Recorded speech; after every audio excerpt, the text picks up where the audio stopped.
It's cheesy. Extravagant. Mad. Crazy. Bonkers. But we all love it. The ultimate appointment to view. However, with such a wealth of talent all on one stage and the scale and production of the live event, things aren't always plain sailing. The margin for error is huge. From presenters who don't have a clue. Israel, 8 points. Israel, 7 points. 7 points, then. To monumental pratfalls. Bosh, like that she goes down. And abominable interval acts. I can do that. It's a live 3-hour circus, and sometimes the animals escape. Tonight's Eurovision entries. Britain's Belle and the Devotions shocked by their reception in Luxembourg. That must be awful to get booed. It was reported that we were on stage miming. Denmark's Birta Wilke reminisces on a lingering kiss that cost her the contest. And we kissed, and we kissed, and we kissed. It was a full-on snog. Because of this long kiss, we didn't have any votes. And Israel's diva Dana International disappears backstage. It was that famous "Where's the artist" moment. We've got the news to go to. Hurry up. I'm Angela Rippon, and tonight we've assembled Eurovision royalty from across the entire history of the contest. Thank you. So, scoreboards at the ready and prepare to be dazzled and delighted as Eurovision goes horribly wrong. May I congratulate you on this wonderful show.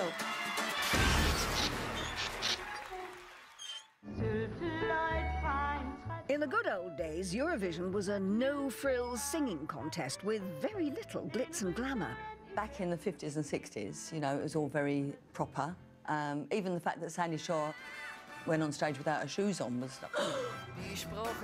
But as the number of countries increased, competitors realised they needed something to make themselves memorable. They always say in showbiz, you know, you've got to have a gimmick, but Eurovision takes that to the absolute extreme.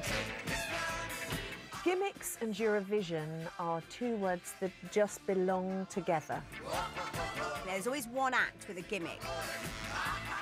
For some, it worked beautifully. If you want to be remembered, you've got to get a gimmick. The most famous one in the UK is ripping off the skirt. Bucks Fizz brought the fun element to it.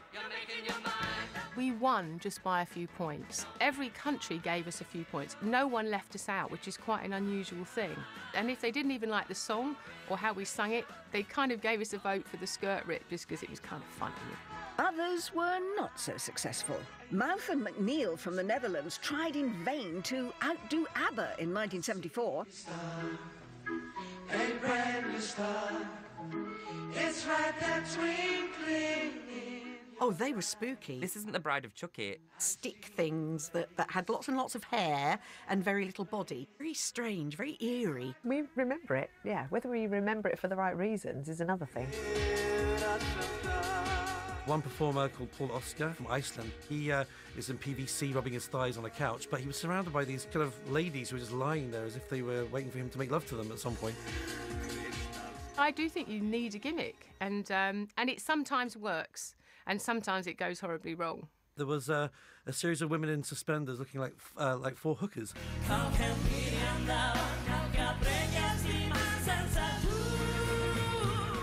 Four ladies, what looked like models in stockings and suspenders. A scene from Chicago, yes, with the lead singer as Mama Morton, it seemed. Sophistication goes out of the window. The Ukraine tried adding an unusual speciality act in 2014.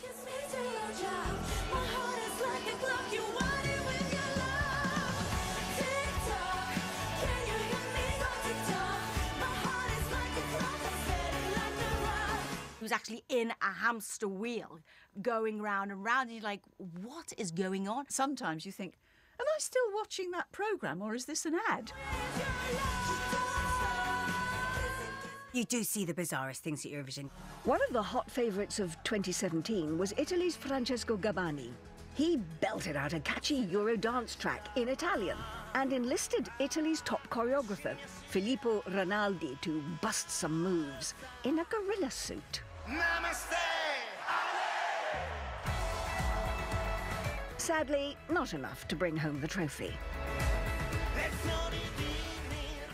I thought it was someone that had just stage bombed. I didn't realise that was actually part of the act. Bore no relevance that I could see to the actual song, but a brilliant way to pull focus if you hit a duff note.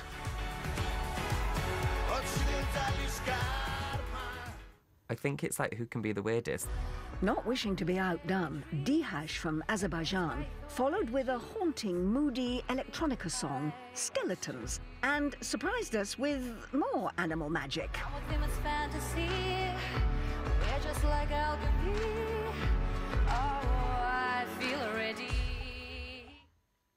Okay. I think it may be possible that he was trying to make some kind of existential statement on the state of the world, or it might be possible that it seemed a good idea at the time.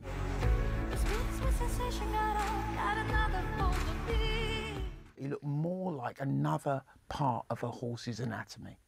I can't think offhand what is the weirdest thing I've ever seen, because there's just too many.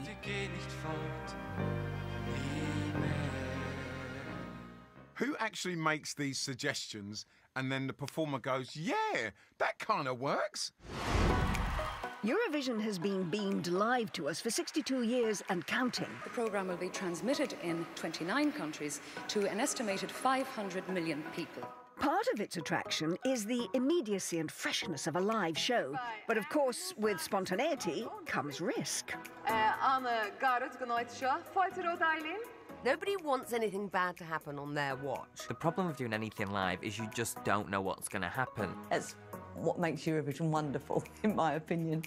In 2017, the final was hosted in Kiev by Ukraine, who'd won the competition the previous year. One of the highlights was the interval performance of their 2016 winner, Jamala, whose victory had given her national hero status. She went on to perform, after winning the year before, performing to her home, Ukraine. I want those days to come again. I'm just gonna stand here and enjoy this and take it in one more time. In her head, she's like, I'm gonna smash this in the puss. But if you feel you've lost your way, you see in the background something's going on. You get this bloke jump up on the stage. How did she get there? I will be there for you. In the darkest hours, right beside you. I want those... This guy comes out and does a moonie. Oh, he got his bum out. All we see is a man's bottom with his Australian flag around him. Full blatant mooning on live TV. What's the point of doing that? He had a good wiggle of it as well, didn't he? In front of that camera. Poor old Jamala. To have some random guy drop his pants next to you. The bare cheek of that guy. Silly man. The security, wow. I mean, they were quite quick. They get him off set so quickly, so smoothly. He's literally there 1 second and he's gone. I want those days to come again. When I dream of life, when I find a way, nothing can stop you. Fair play to her. She kept, I think she kept her eyes to the camera and just carried on doing it. Jamala may have turned the other cheek, but the Aussie flag-wielding flasher took an immediate spanking down under. It caused such outrage. Yeah, not great. But Australian blushers were spared with news that the mooner was in fact a notorious Ukrainian prankster, Vitaly Seduk. This bloke, Vitaly, he had a reputation. He sprung up at all sorts of things. Anything that had a big audience, he would do something crazy. Seduk, a former TV reporter, had already got away with red carpet pranks on Bradley Cooper, America Ferrara, and he'd even tried to snog Will Smith. It's just random. No one's safe. And after his Eurovision shocker, bad boy Vitaly was hauled off to a Kiev slammer.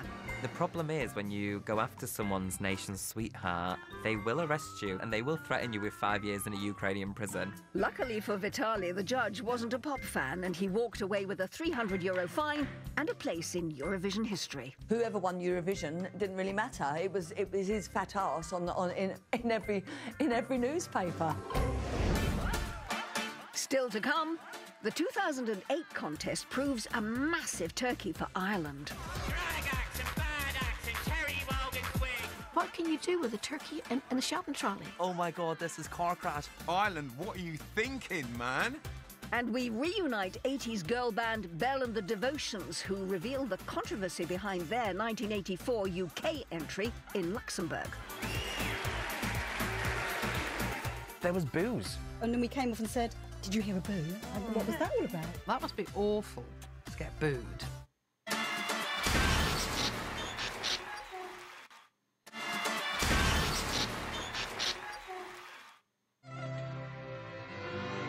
Since Eurovision began in 1956, entrants have often chosen to sing in their mother tongue.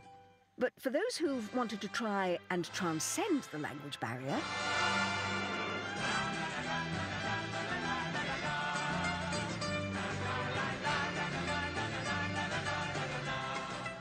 sing with a word like la, because la can be understood in every language. So you could sing la la la. But you could also sing la la la la, la la la la la la la la la.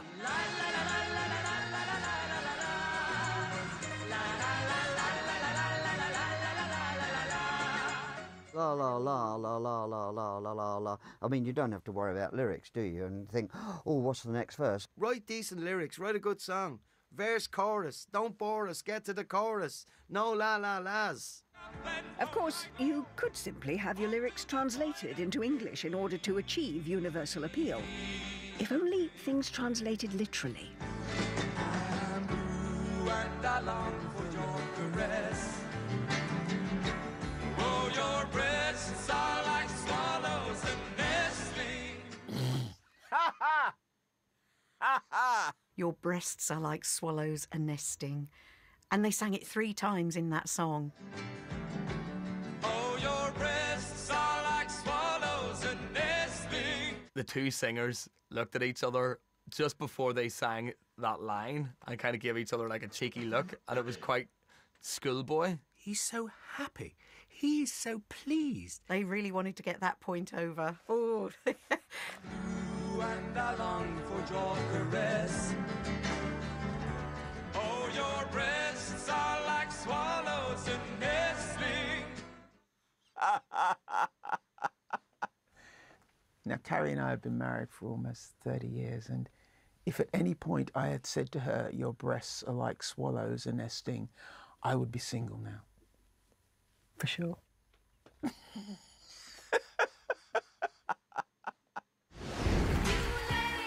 Eurovision is a golden opportunity for unknown acts to find international fame. One act hoping for their big break was the UK's 1984 entry, girl group Belle and the Devotions. They'd won a place in the final and a chance to win the hearts of an entire continent. I love that number, that's one of my favourites. I'm Belle. I'm Louise. And I'm Laura.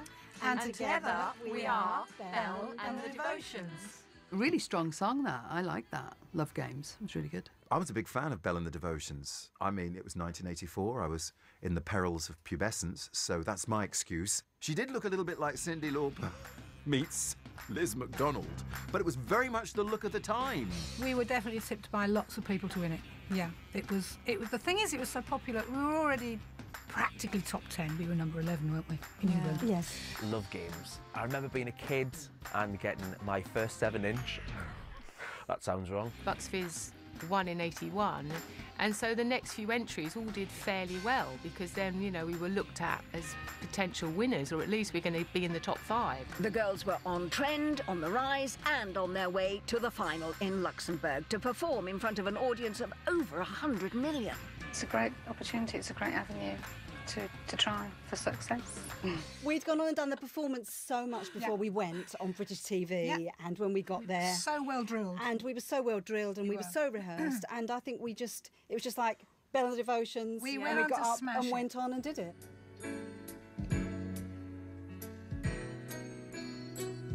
You were only playing love games.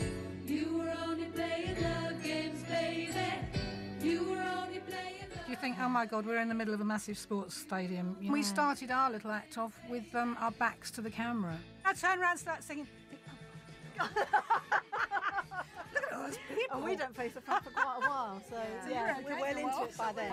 You can snap your fingers and I'll answer you. Only play it loud. Yeah, Really we good. felt like we did really well. Yeah. It was a very polished performance. It and was. I watched it the other we day. all did it really foot well. We perfect, sang well and note we perfect. danced well. Mhm. Nothing went wrong. We did our country proud.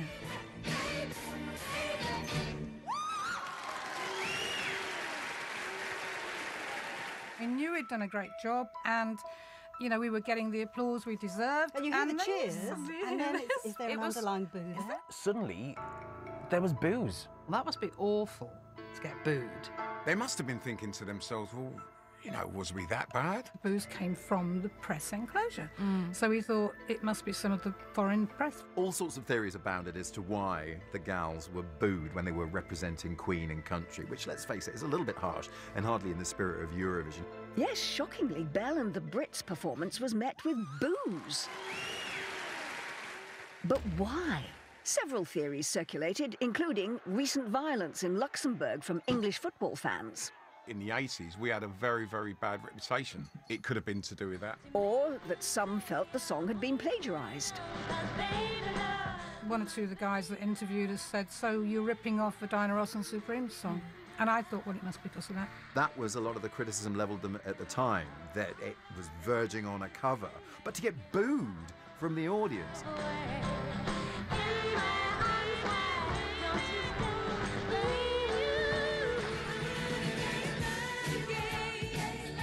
The other reason that was given was apparently they had backing singers off stage. There was a rule in the Eurovision Song Contest that each country could have 6 singers, and you could put the singers where you wanted. So if you had one singer at the front, you could have up to 5 backing singers. You could stick them on the stage, or you could put them behind the scenes. So there were 3 of them on stage and 3 of them off stage. That's okay. Wisely, the BBC chose to put backing singers not in vision. I think the boos did come from the fact that people could see off stage there were loads of singers. If they knew how many massive stars who are out there today have a whole band underneath the stage and people in the wings, you would be surprised. Things didn't become clear until the next day. We really couldn't work it out at all until the Sun. Yeah, oh God, the Sun. Oh. The incident. They were interviewed by reporters, and the headlines were the Eurovision contest. And I grabbed the phone from the bed and sort of, I rang the Sun. I want to speak to the editor of the Sun. It was reported that we were not singing, that we had backing singers behind the stage, and that we were on stage miming. So they were basically saying that they were a con group. I said, I want a retraction and apology immediately, blah, blah, blah, blah, blah. And that was the start of it. I have a very worn video cassette at home of that 1984 Eurovision show, and I believe the girls hit every note. They may have only come 7th in the song contest, but there was one battle they did win. So I took the lead in this and I sued the Sun newspaper successfully. It went on for about 2 years, and after 2 years they then printed a full retraction, a full apology, and paid a substantial sum in damages. I just think it was a great number, and I think they were jealous of us. They were jealous of Belle, and I'm devoted to the devotions.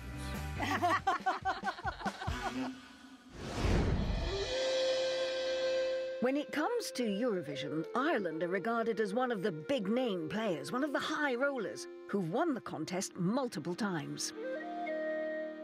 Ireland, we're the best at the Eurovision. I mean, we've won it 7 times. We've had Dana.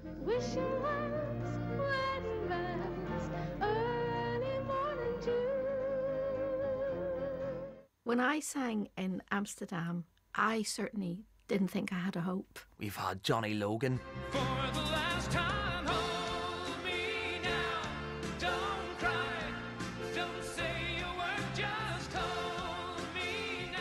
You've got to give it to the Irish. For many years, Ireland was Eurovision royalty. You know, we've won it the most. However, despite this delightful performance by Dervish in the style of a traditional Celtic ballad, Ireland came shockingly last in 2007. So the next year, the public would decide who would go to Eurovision. And one of the candidates was this. Well, my name's Justin Gertrude Mary Beethoven Hoffman III. I'm a turkey. Justin the Turkey, suppose like a bit of a legend, a local legend in Ireland. I just want to put Ireland back, turn Ireland into Italian 90. I want to paint Serbia green and show that we can hold our heads up again when we walk around Europe.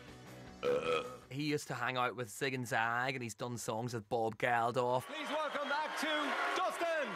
Oh, I come from a nation what knows how to write a song. A turkey in a shopping trolley. What can you do with a turkey in a shopping trolley that can't sing? Come on!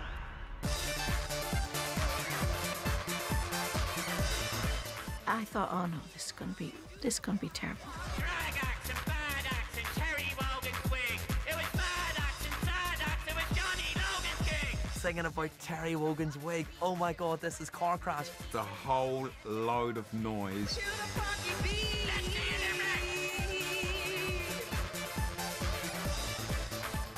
This is so wrong. Half of Ireland are loving it, thinking, this is brilliant. Hey, Ray. I told you I'd be taller than you someday, you see? I consider that to be very unsporting. The other half thinking, oh my God, I can't watch. I am disgusted in my country. I was asked to actually be one of the judges picking the Irish song for Europe. Dana, what do you think of Irlanda Dus Pon? Well, I am kind of stuck for words. Thanks a million, Dana. I would say,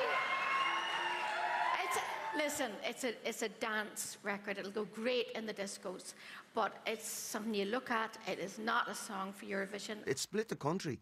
You'd half the country on her side and the other half of the country on Dustin's side.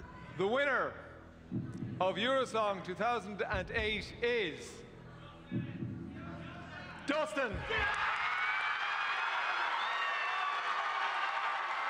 Ireland, what are you thinking, man? Huh? The people have spoken, but I think it's a foul decision. Dana was outraged. I was just cringing because I thought, oh no, this will really look that you're totally dissing the whole contest.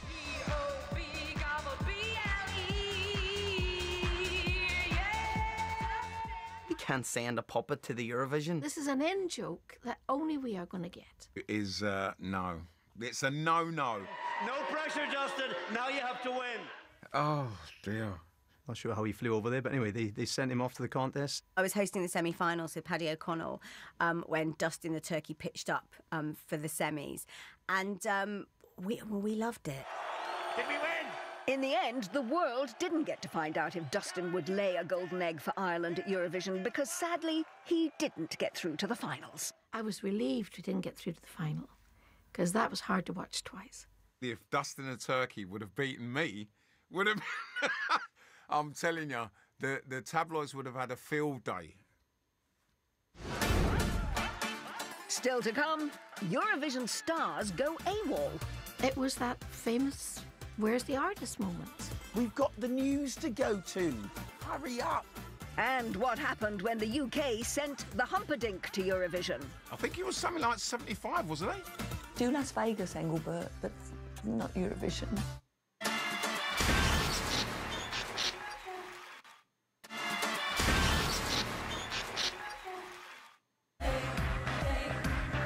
(2011), Dusseldorf, Germany, and Jedward's typically energetic performance was enhanced by their iconic blonde trademark quiffs. But theirs weren't the first outlandish hairstyles to rock the Eurovision stage. Hair is a big factor in Eurovision. You've got to stand out somehow. Yes, throughout the years, acts have used hair to draw attention to their performances. They really go to an extreme with Eurovision. From the seriously spiky to the floppy and flicky.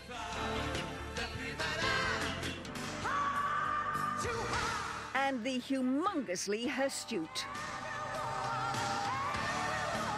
Sometimes people use hair to stand out, which is absolutely crazy. But the hair didn't come any bigger than the Spanish entry from Nina in 1989. It was like Cher and Whoopi Goldberg from Sister Act. All rolled into one. Massive spiral curls. She had a strand that decided, I want to be a part of this performance, man.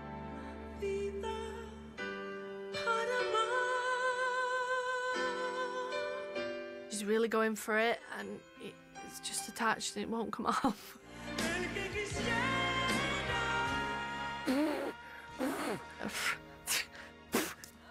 Why didn't someone come and just help her or something?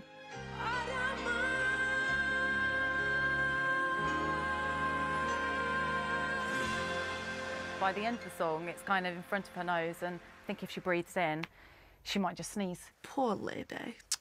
Bless her. And then, of course, there was Palmi Gunnarsson, 1/3 of the Icelandic entry, Icy, from 1986. No, that's not him. That's him. The guy from Iceland who came on with the biggest mullet you have ever seen in your life. It made us howl with laughter because the camera just panned over to this guy who thought he was the bee's knees.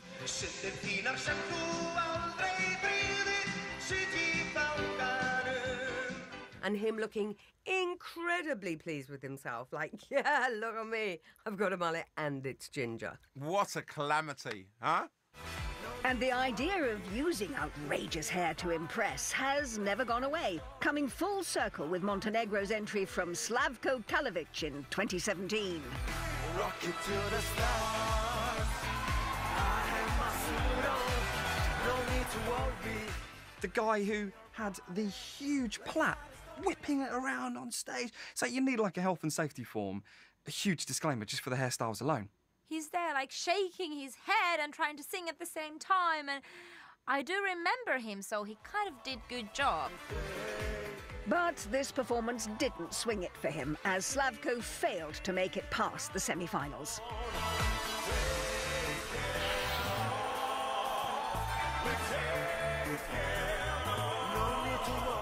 I think he wanted to leave his mark on Eurovision, and he did. 1998 now, and the UK were hosting the competition after Katrina and the Waves had won the previous year. The host was old hand Terry Wogan, who welcomed Eurovision presenting newcomer Ulrika Jonsson to the stage with a hug. You think Eurovision in the UK and you think of Terry Wogan, the icon. Sir Terry Wogan, the man's a legend. Israel's entry that year was a name that has become synonymous with Eurovision, Dana International.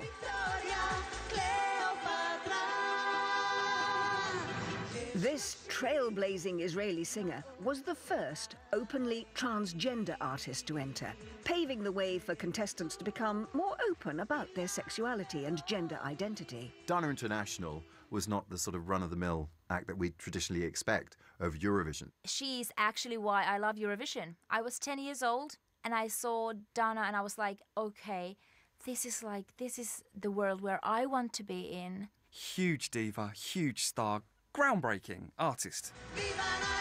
With her song Diva, Dana International won the competition for Israel, establishing her firmly on the European stage.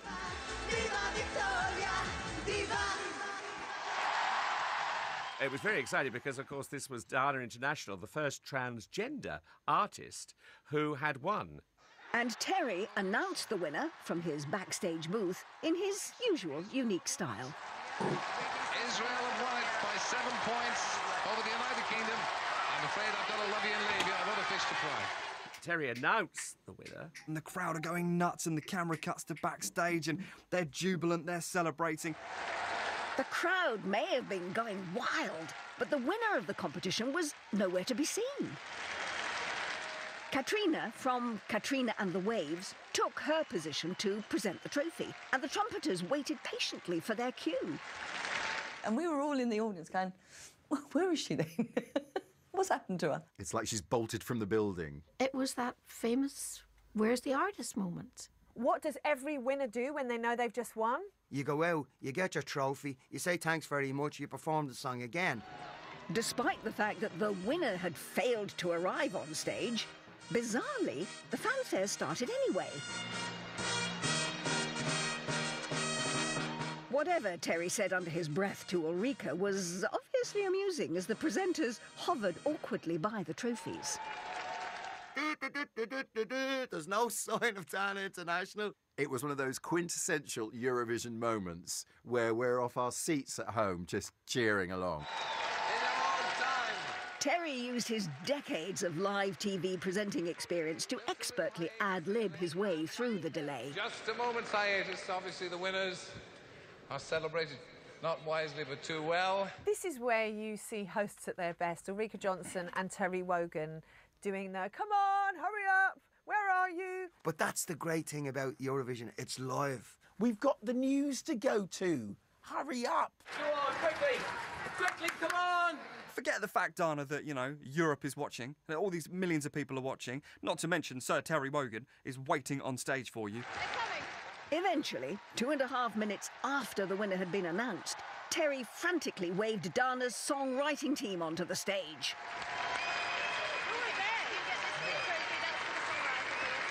Congratulations. And you can hear Katrina going, who are they? Under our breaths. And I'm sure Terry Wogan is going, I don't know.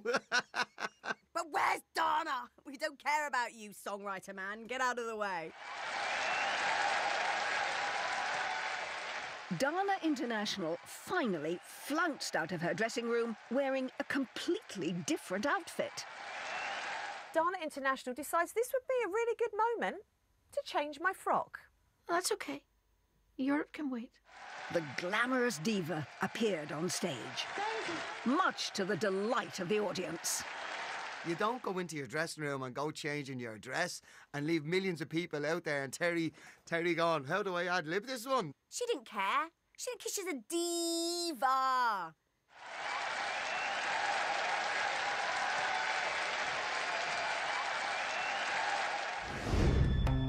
In 1967, Brit Sandy Shaw sensationally scooped Eurovision's top spot for the UK, meaning the next year's final would come from the Albert Hall in London.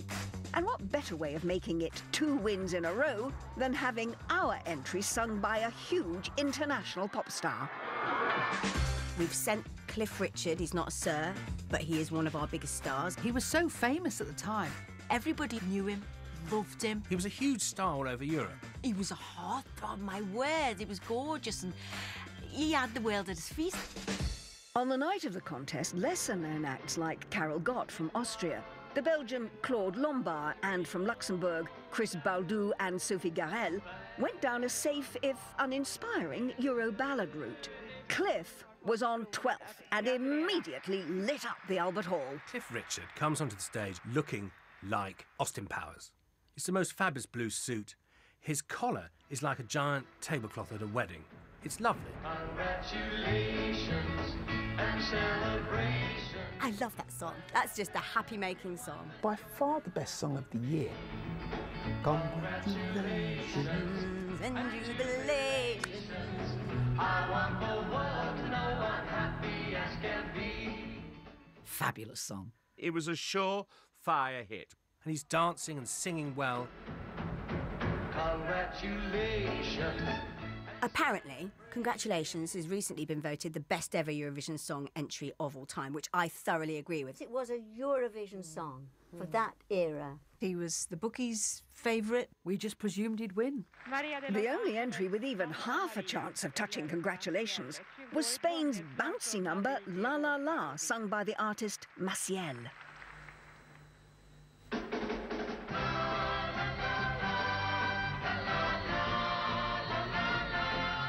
It starts quite well. This is quite promising. This might be all right.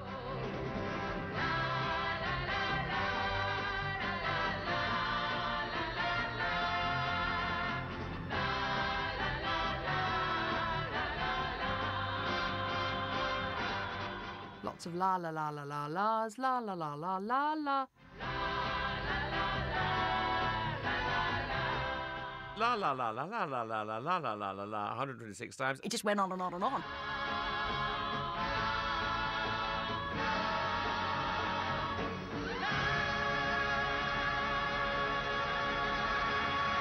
The Spanish song, I'm not going to mince my words, is a piece of shit. Every country had a jury of 10 who could award 1 point each, and most seemed to be going for Cliff. Everybody was on the edge of their seats. Cliff was bound to win. And we come to the 16th jury. Hello, Germany. With nearly all the scores in, Cliff led by 3 points. The next vote would be crucial. United Kingdom, 2 votes. That gave us a 5-point lead, nearly home and dry. Everyone in Europe, everyone in the world, in the universe thought that Congratulations was going to win, including Cliffy. Spain, 6 votes. But 6 points for Spain was a massive score and a disaster for Cliff. Thank you very much, Germany. And you certainly changed things here. So that is the final verdict. He didn't win. He came second. They beat him by 1 point. That is annoying. Spain won with this song with 126 la la la la la la la la la's. I don't understand that. No, it's crazy. Everybody was really, really shocked. And I'm sure Cliff was too. Something very, very odd happening there. The surprise defeat spawned all sorts of theories, some even involving Spanish leader General Franco. In 2008, a Spanish filmmaker strenuously denied rumours that the general ordered Spanish broadcasters to do deals to make sure that his country won. They, it is said, rang up a few people behind the scenes and said, don't vote for Cliff, vote for the Spanish woman going la. And if you do, we'll give you some lovely benefits. Germany were going to give maximum votes to Spain, whatever. Now, whether that's true or not, I don't know. To this day, we can't say it's proven. Maybe Cliff started that theory. Something went on there, I'm sure. Yeah, that sounds ridiculous. Maciel, now in her 70s, strongly refuted allegations of cheating. But Cliff, despite going on to sell 250 million records and winning multiple awards, is still haunted by the one that got away. You'd be bitter, wouldn't you? You'd be bitter. There's no justice, really, is there, when a song like Congratulations, performed by somebody like Cliff, and in the way in which he performed it, which was to perfection, is beaten by La La La. La, la, la, la. I remember it and thinking, you shouldn't have won. It should have been Cliff. The quest for British domination in Eurovision has taken many forms. Back in the 60s and 70s, we relied on the big guns. We sent Sandy Shaw, who did a great job and won. We started strong. We started with Cliff, with Lulu, with Sonia. They were really big hitters. United Kingdom, 12 points.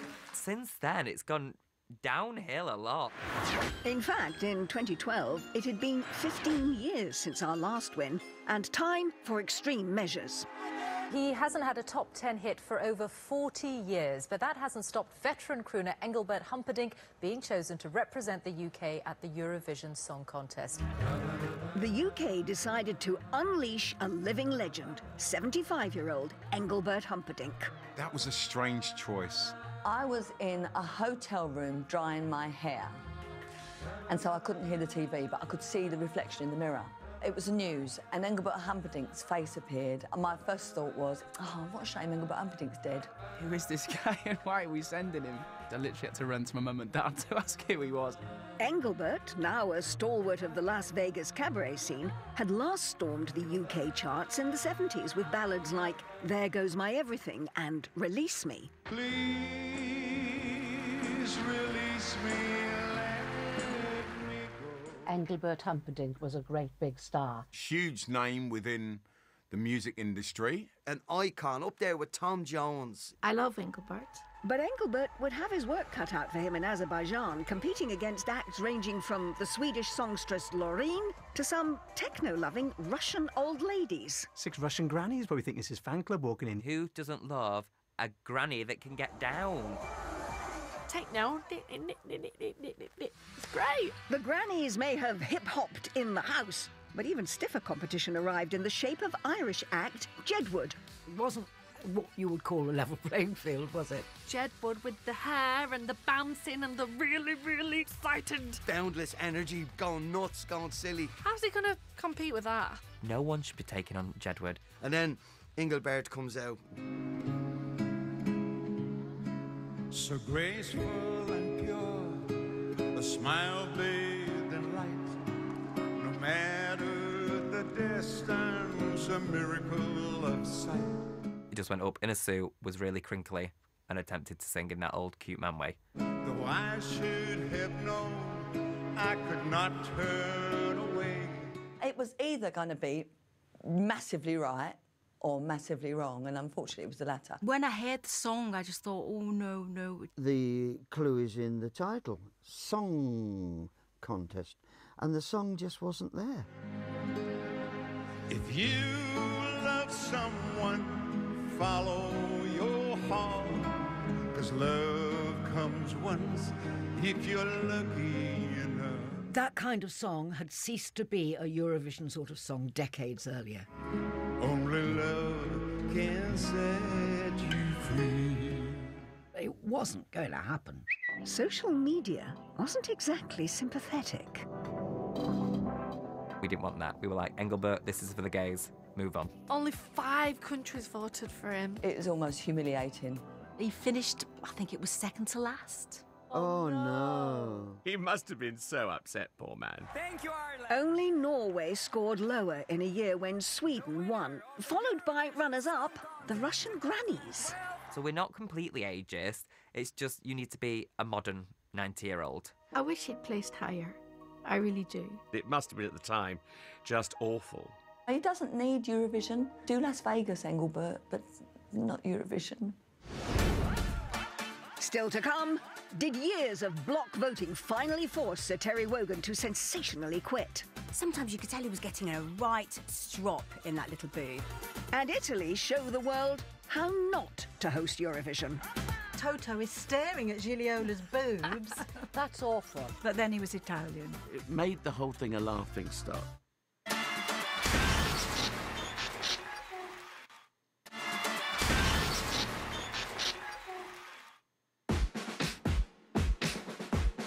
When Eurovision started, every act was judged purely on the merits of their performance. But these days, political voting is as much a part of Eurovision as nifty dance routines, bad fashions and key changes. Cyprus and Greece constantly giving each other 12 points, you know? Greece, 12 points. Greece, 12 points. Not surprising, they understand the language, I suppose. Croatia. And our 12 points go to Russia. The 12 points are going to Russia. Sweden. And our 12 points go to, it'd be Norway. 12 points to Norge, Norway. That's also the case that the UK and Ireland have relied on each other's votes. Ireland. If it hadn't been for Wogan's comedic cynicism, we might be less aware of the block vote. Indeed. And Terry couldn't help but comment when in 2003, Cyprus and Greece awarded each other maximum points, just as they had done for the past 5 years. And finally, 12 points from Cyprus to... Guess who? Greece! Do you know, I sort of guessed that. I think you'd have been better to give us a song, so. Thank you and good night from Cyprus. It's about time you got a boo for that. Terry Wogan used to lose his mind about the block voting, and his commentary used to go, sometimes you could tell he was getting a right strop in that little booth. So Terry was getting angry, and things came to a head in 2008 when the UK's Andy Abraham came joint last. He literally apologised to me. I was like, you know, well, what can you do? Terry did the only thing he could and quit the show, citing block voting as the reason. It drove Terry Wogan crazy. Drove him mad, and that was it. He just said, I've had enough. The problem nowadays with the voting, and why we'll never ever win, is that they all hate us. Because of the block voting, there's always an opportunity for us British, increasingly so in these days and ages of Brexit, to actually just go out and put the kettle on, because you know they've gone to a country that's going to give you nil point. Eurovision is a chance to learn about Europe's many rich and varied cultures in the name of international harmony and friendship. And the 2014 final in Copenhagen was no exception, with Poland's entry, Donaton and Cleo, wearing traditional dress. Poland had done a very nice song, and they decided to do it in costume, in local Polish costume.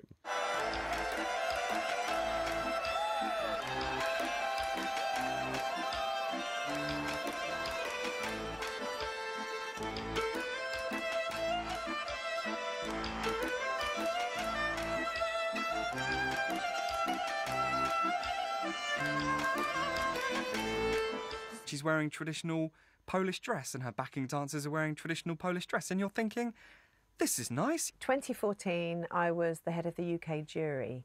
Oh, this is going to be a nice traditional number from Poland. You think, yeah, this is possibly a contender. Very, very Eurovision. And then it unravels quite literally.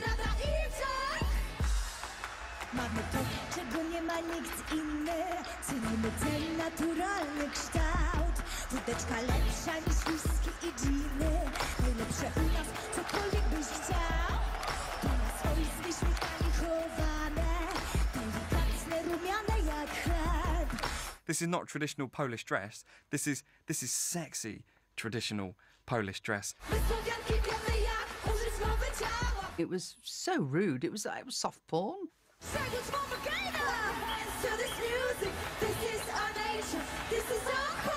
She wasn't washing clothes. That's what we were meant to think. But she was gyrating, wasn't she? Busty milkmaids. The full window box on show.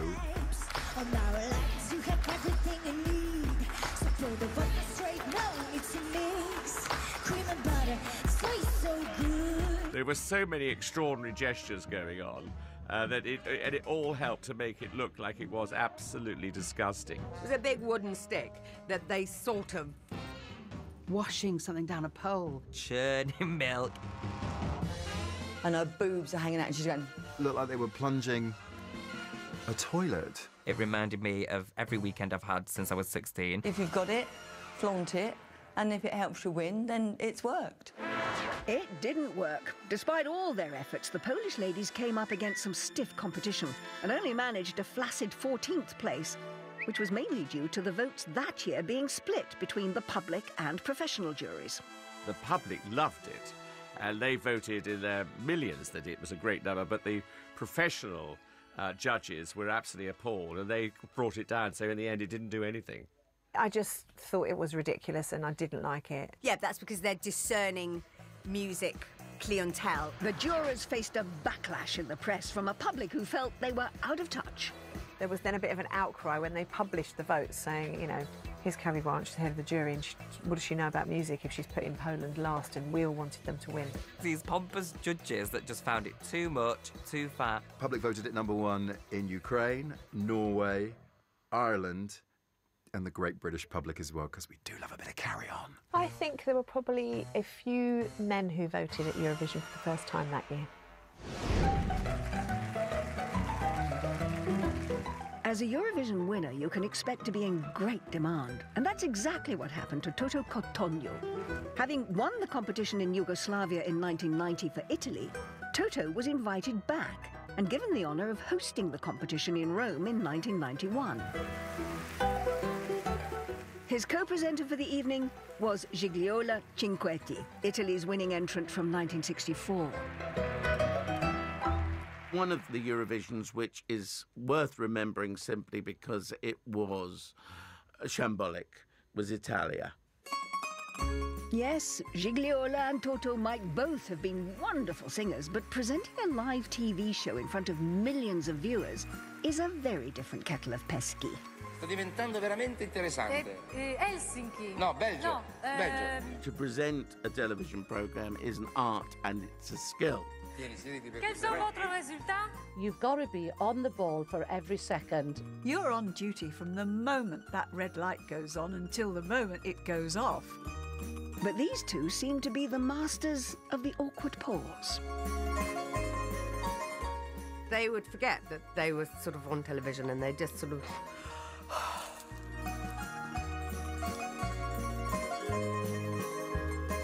He's thinking that the camera's not on him, he's looking round. What am I having for dinner? With over 100 million viewers watching worldwide, Toto's mind seemed to be somewhere else entirely. Splendida vittoria di Toto. Toto is staring at Gigliola's boobs for a couple of seconds, then he seems to come out of it. His eyes were very definitely where one really shouldn't be that obvious. And then an arm crept round her. He just slides his arm casually around the back of her and she doesn't blink an eyelid. But then he was Italian. I mean, they're like that. Cerea, se vedemo. And what do you do if your interval act outstays their welcome? Ciao Arturo, ciao. And the presenter's sort of shoving him off with one, if he'd have had a stick, he'd have poked him off. 360-odd or more million people were seeing this. It made the whole thing a laughing stock. But it was when voting started that the poor presentation really went to pot. And it was Toto who stood out as the comedy half of this double act. 12 points. Grèce, 12 points. No, pardon. Non era la Grecia, la La Svezia. Suède. Sweden. Allora, la Svezia, sì, la Suède, 12 points. It was absolute chaos, wasn't it? All he has to do is listen to the result come in and repeat it. Israel, 8 points.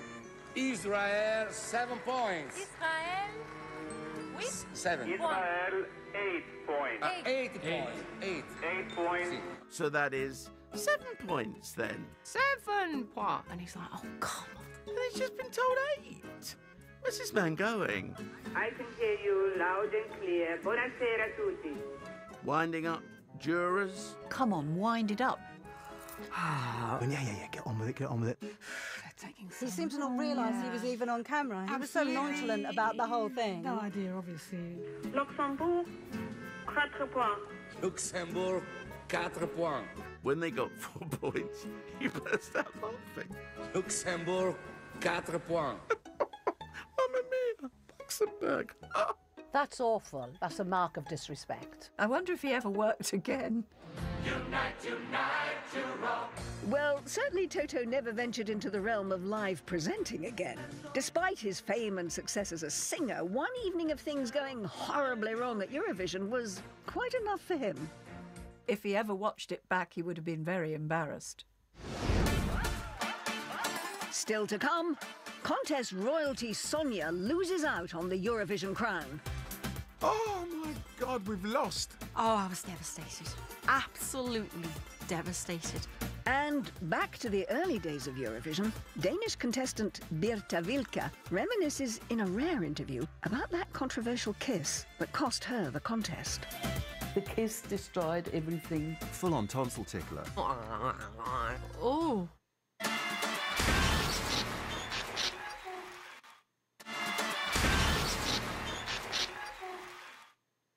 Well, there you have it.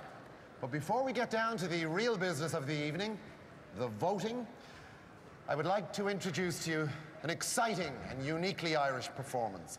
Between the singing and the voting is, of course, the interval, which means the interval act. And haven't there been some incredible ones? Like 1994's world-conquering River Dance. Interval acts, of course, have to be there because you're counting the votes. Just think of Riverdance. I mean, what did that do? Oh, but the best interval act ever, Riverdance. Upstaged the entire competition, so no one really cared about who won that night. Probably the greatest things that ever came out of Eurovision.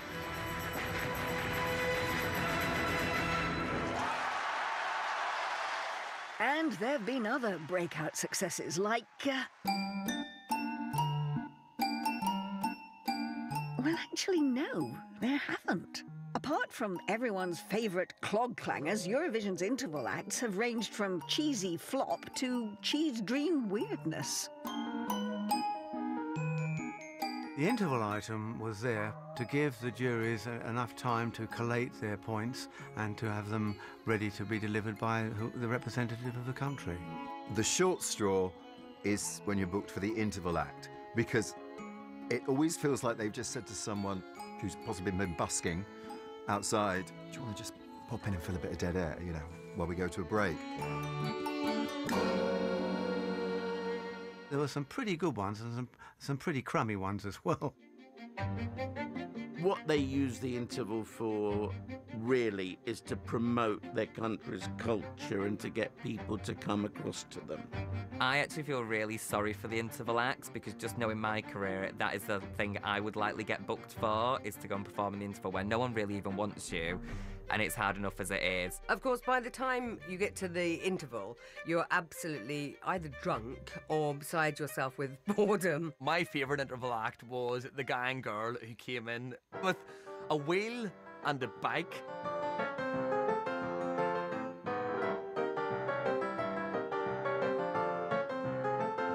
He's wearing a suit. I think he comes in on a unicycle. Then he's on a bicycle and he's got this lady on the front in a short little frilly thing doing all sorts of acrobatic stuff. It's a bit rusty, it's a bit shaky. It's like someone just literally going round on a bike. You know, obviously they thought that was really interesting at the time. And then there was quick change artist Arturo Brachetti, who wouldn't be rushed. Rome, 1991, you've got this interval act that comes on stage, and you're looking at the interval act thinking, is that Julian Clary? Arturo. Now, he came on as a woman and left as a man. Now, that's quite modern, except that it went through opera, it went through drag, it went through cabaret. I mean, the only thing he didn't do was swallow a sword. But it was one man, so it was one budget invested in one man. In all fairness to the interval act, he can change quick. I mean, you need to get that guy in the pit lane of the Formula One. He changes.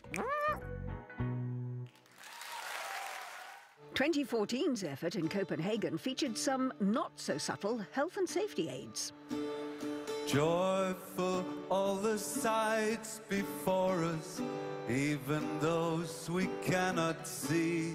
Singing while climbing a ladder, whilst on a winch, a safety harness, never looking your best. It's like, doesn't matter what you're wearing, your collar's up like that because you've got a safety harness on. Yeah, there's trouble, we're on the bubble, war after war will break your heart.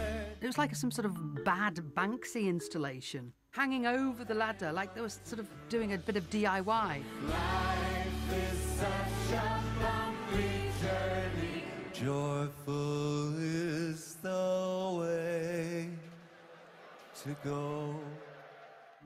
What was that all about? It just looked ridiculous. There was window cleaners up and down the UK going, I could do that. Once you've got a live audience and they've sat through so many performances, I think the best interval act would have been a drink. An alcoholic drink. In 1992, Linda Martin won the Eurovision Song Contest in Sweden, bringing home the trophy for Ireland. It was the fourth time the Irish had won and meant that they would host the competition in 1993. And where better to hold it than in a specially built studio in Mill Street, County Cork. The British entry that year was stock Aitken and Waterman prodigy Sonia. The 22-year-old Liverpudlian was already well established on the UK pop scene with 11 top 30 hits, including her #1 single, You'll Never Stop Me Loving You.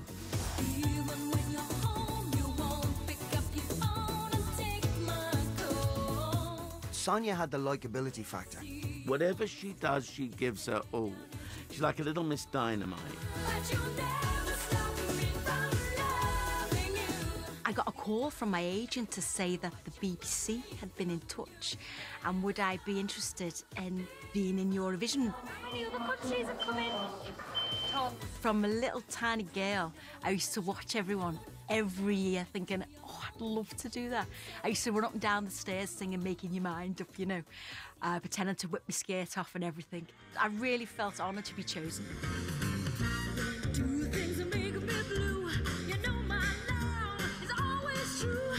Sonia's entry for the competition, Better the Devil You Know, had been chosen by the UK public in a telephone vote.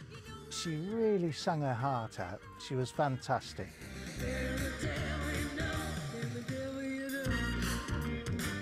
I was very pleased with myself, and when I went back to the green room, I thought, yeah, that was a good one. That was a good one. Sonia was the bookies' favourite to win and allegedly even bet £500 on herself. However, there were other contenders for the top spot, one of which was Ireland's entry, Niamh Kavanagh singing In Your Eyes. Niamh Kavanagh is one of the best singers that Ireland have ever sent to Eurovision.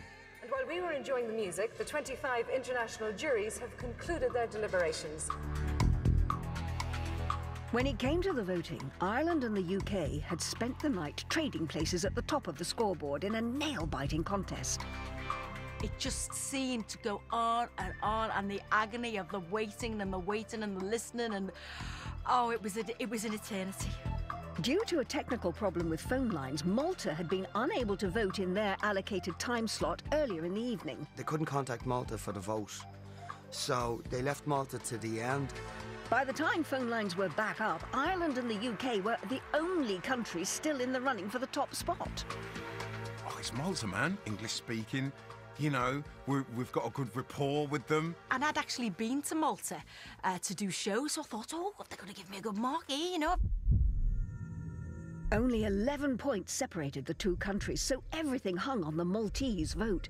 If Ireland took the 10 points on offer for second place, they would be the clear winners. The tension is crazy. My sister was one of my backing vocalists, and we were just clutching each other's hands, looking at each other. Carol, we can actually do this. It was starting to become a reality that it could happen, you know. Luxembourg.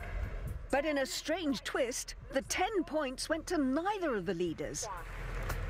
With the places unchanged, there were still 12 points on offer for first place. Sonia would have been like that. Wondering whether she's going to win, Lee. Come on, we could do this, we could do this. And finally... Who's going to get the 12? Ireland. Ireland, 12 points. Oh, no. Oh, my God, we've lost. Oh, I was devastated. Absolutely devastated. No! You just can't believe it because you think Malta are usually nice to us. And then they go and give it to Ireland. And bless her, Sonia is just left there like going, oh, because she's come second. We pipped Sonia on the last vote. You did feel for poor little Sonia, I mean, because she's only 2'6". We went over and I was like, congratulations. Deep down I was thinking, no.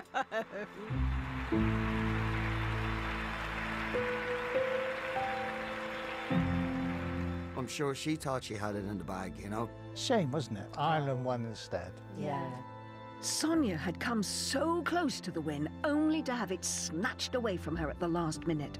Despite continuing to build a successful career, she would never quite recover from the trauma of being pipped at the post. I'd come second, which was great, but I couldn't see that. I just couldn't snap out of this trance. You know, everyone was saying, son, snap out of it. Oh, I feel for you, girl. I really do feel for you. The second year of Eurovision in 1957 was hosted by Germany, just 12 years since the end of the Second World War. These were gentler times, before rock and roll was invented and pop was just a word. 10 countries had entered, and for the first time the contest wasn't restricted to solo artists. One country to take advantage of the rule change was Denmark. In 1957, they changed the rules. It was the first year duos were allowed. Beforehand, it had to be solo singers. Birte Wilke and Gustav Winkler were the hot favourites. Birte, who was known as Denmark's Doris Day, was paired with Gustav, an experienced crooner who was 10 years her senior. During rehearsals, the feeling in the studio was that the Danish duo were odds-on to win the contest. Der dänische Beitrag, der als nächster vorgestellt werden soll, heißt Skibet skal sejle i nat. The title of the song was Skibet skal sejle i nat. It means, if I can translate it, the ship are leaving tonight. Und es singen Birte Wilke und Gustav Winkler.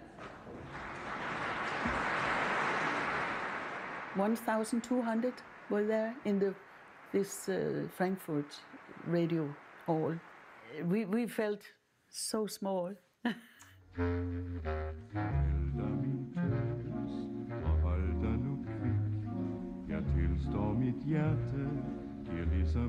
Gustav was dressed in a kind of uniform, and I was in a coat. A pretty little song, and they'd been tipped to win.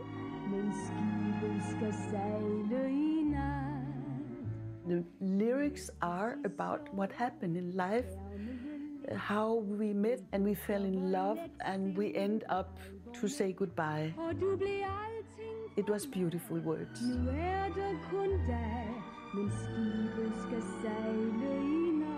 That reminded me of a David Lean film. The Bing Crosby, Grace Kelly on the boat moment. He's wearing a sailor's hat. You know, I thought it was a bus conductor when I first saw him.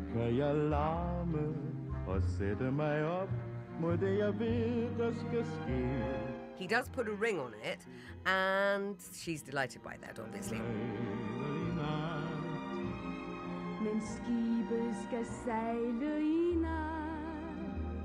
The plan was just this small kiss to finish the number. I was so young. I was about 20, 21 years old. I didn't know how to kiss. Really, you know, this time it was not like today. You started very late at that time, and I was a little shy, and I didn't know what to do. You know what I did? I went to the different movies where I knew they had love stories, and I was looking the way, how do they kiss? How do they kiss? How do they kiss? And I tried to do it the same way. I had to be an actor, and I am not an actress.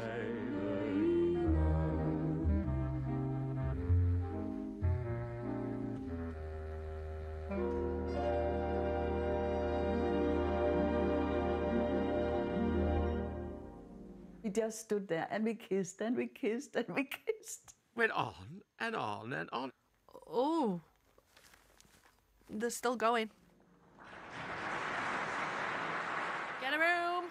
It wasn't just a kiss, it was a full-on snog. Full-on tonsil tickler.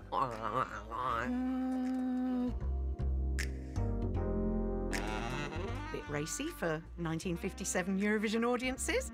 These people kissed for 11 seconds. Full 11 seconds! Oh my God! It's a long time. Certainly during that period in Hollywood, you could have a kiss, but it could go on for no more than 3 seconds. Nobody told us we were finished. Allegedly, they didn't hear the cue to stop. Why is that an excuse? We didn't hear anyone say cut. Just stop it.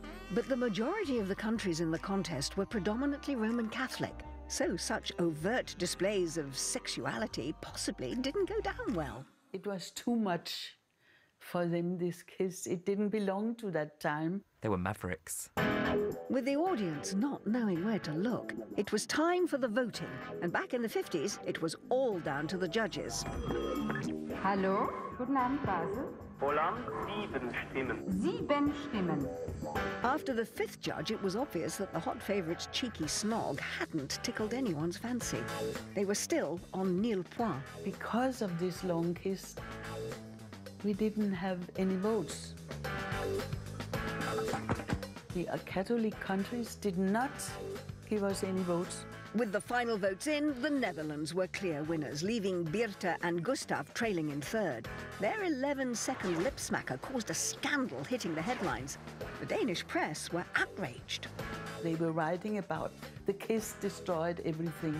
They were favourites to win, and I think their 11-second kiss scuppered it. It was too racy for them, I guess. It caused outcry. I think Berta and Gustav actually led the way, and I think it's a shame that they get all this controversy for it. The young people don't know me, but if you say Skibet skal sejle i nat and the kiss, oh, you are the one. In hindsight, not that big a deal. I mean, we've all been to Tiger Leeds on a Saturday night, and we've seen much worse happening for longer than 11 seconds. Still to come, a live interval act fails to hit the mark. Big finale, and the drums are rolling. And then off they go. And controversy for Lulu in 1969 as the results wreak havoc at the top of the scoreboard. How do we pick the winner if we have 4 with the same score? Now what happens? 4 canciones triunfadoras, 4 países. 4 ganadores ex aequo.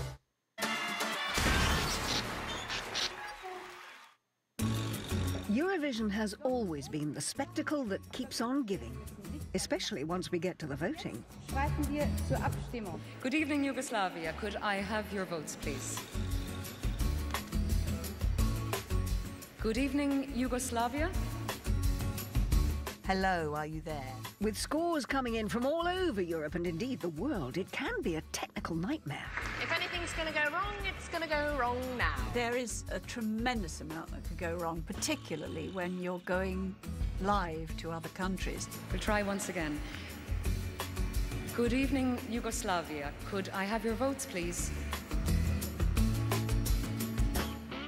You see the fear in the presenter's eyes. You can imagine the voice just rattling in their ear. No sign of Yugoslavia. I would rather be rolled around in cut glass than present that section of the show. The more you rely on technology, the more can go wrong. Think. Yes. Ah, Yugoslavia. Good evening, Yugoslavia. Could I have your votes, please? I don't have it. Yeah? Thank you very much. That, for me, is the money shot of Eurovision. You were never too sure whether the line would work. I can't hear you anymore. Who are you giving 3 points to? 3 points. I did that once for Ireland. Dobry вечір, Kiev. Can we rely on Ireland for a point or two?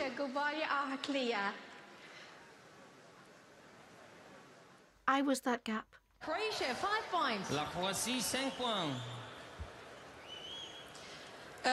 Romania, 7 points. I think. Romania, that's right, Anna? What people don't realise when you're reading those votes is that there's a big delay going into your ear. Yeah, 7 points. But 6 points. Yeah, I think I made a little mistake. You say France, 10 points. You then say Belgium, 12 points. As you're saying Belgium, 12 points, in your ear, you're hearing France, 10 points. You've got to kind of judge it and not fall over yourself. Croatia, 6 points. Croatia, Austria, 5 points. Wait. It was wonderfully confusing. Sorry, we have to start it from the beginning. I'm sorry. Yeah. It's only a minute's worth, but by golly, it's hard work. Then in 2011, Slovenia's Peter Poles tried to get the most from his 15 seconds of fame with this cringeworthy performance. I have results from Slovenia. The judges who give the scores are very, very funny. They're an act on their own. And they take more than their allotted 20 seconds because they want to be funny. And this, as the kids say, is totes cringe. Nothing street about red drama from Finland. So who batted the super arrogant, do the stacking that you ain't hacking it too immaculate? Just read the damn scores. I think everyone wants screen time. That's what's happening there. Everyone wants to make it big. Or they want to be schmarmy. Hello, Riga. It's nice to see you, Latvia. Marie and Dreners, we just love what you are doing. And can I just say to Vienna, what a fantastic show you have put on tonight. Oh, Helga, you're marvellous. And first, I would like to say that you all in Latvia, you've done a great job. Such a wonderful show that you're doing tonight. It has been spectacular. And in 2014, Carolina Casado may have been looking spectacular, but seemed to be having trouble relaying the scores. 8 points from Spain. Go to... Anytime you like, Carolina. We are live. That's suspense, Spain. Please let us have your top points. It's a leap of faith, isn't it, trying to work out this voting system? Can't we just do it on an app? Everyone just do it on an app at the same time. I'm telling you, that is a genius idea. In 1988, Celine Dion singing for Switzerland won Eurovision, meaning the Swiss got to host it for the next year. For their interval act, they drafted in a local circus performer, Guy Tell, who, with his assistant, aimed to wow us with crossbow stunts. Paying homage to the Swiss national hero, William Tell. Guy Tell, obviously playing on the William Tell name, the most famous Swiss man in history. He obviously wants to give the impression that he's a descendant of William Tell. It was very 80s. It was a man in a white jumpsuit. With his lovely hostess. She was born out of this kind of pink vagina thing. I hope I can say that on television, pink. She had fantastic mullety hair. And then she does her lovely smile to the camera. Yes, I'm really comfortable and happy.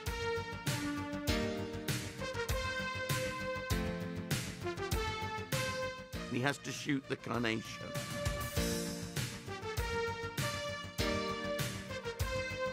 He missed the flower with the first shot. You see the arrow missing, she's still there, and she's going, oh shit, he missed. After that slight hiccup, Guy tried to make up for it with an even bigger display of crossbow showmanship. He shot at her in a selection of ways. He's shooting everything, paper, flowers, balloons. Culminating, I think, the sort of finale of this shooty thing act. Setting up all these crossbows to and from across the stage. I don't know about entertainment. I would say anxiety is probably the word that I most associate with that act. When I saw him with 20 crossbows, I went, number one, he's going to kill someone. If he doesn't kill someone in the audience, he's going to kill himself or he's going to kill his assistant. Don't put that woman in danger.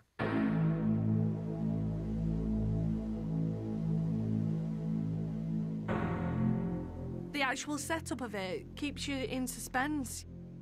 It's an interval act, so he's under a time constraint to get everything lined up perfect. It took forever. He had to angle it all so that this arrow hit that crossbow, which pinged an arrow to that crossbow, and so on. Like a ricochet effect. You just see him going, looking through the, the visor. Is that right? And then going to the next one. Piece by piece, making sure these crossbows are correct. He's been doing it for like 25 minutes. Men have grown beards who came to the show clean shaven. It's just amazing how long this whole process takes. Et pour la première fois pour Eurovision. Finally, everything was lined up and ready. He's standing there with an apple on his head. I'm going, is this for real? The arrows would fire off other arrows, and finally one would go through the apple on his head. Simple. It's the big finale, and the drums are rolling and everything else. And then off they go.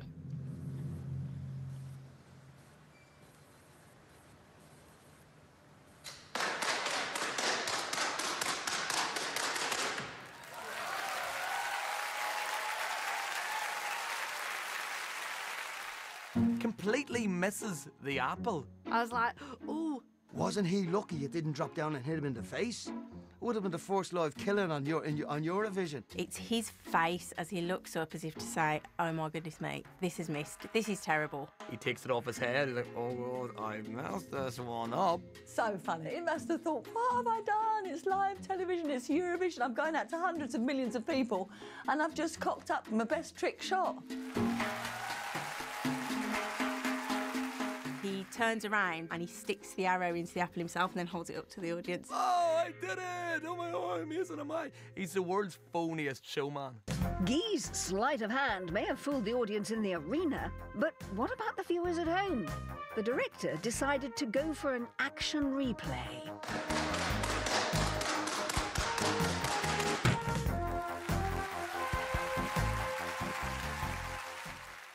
Miraculously, it had changed and he hit the apple. It was shocking. Oh, it's brilliant. Luckily enough, the TV company had filmed the rehearsal. So he missed and they replayed the rehearsal. It's so obvious that this is totally different footage. And then it came back to him going, ha-da-da. So bad it's good.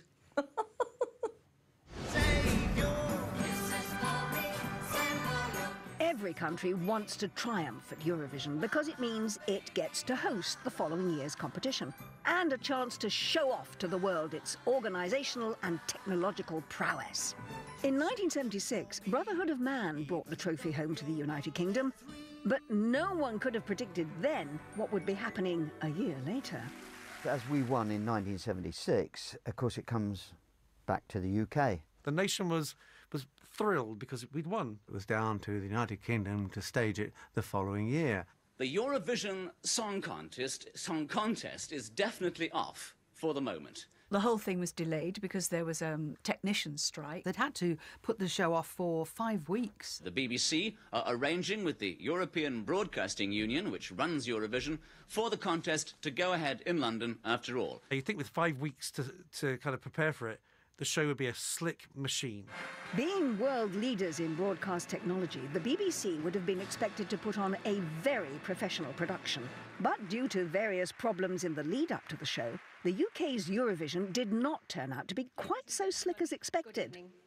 In fact, as I remember, it turned out to be a bit of a shambles. The United Kingdom entry now, which as we all know, or should know by now anyway, is rock bottom. One major problem was that because of a legal hitch, they weren't able to use any of their pre-recorded inserts that introduced each country's act. So all we were left with were shots of the audience and a commentary.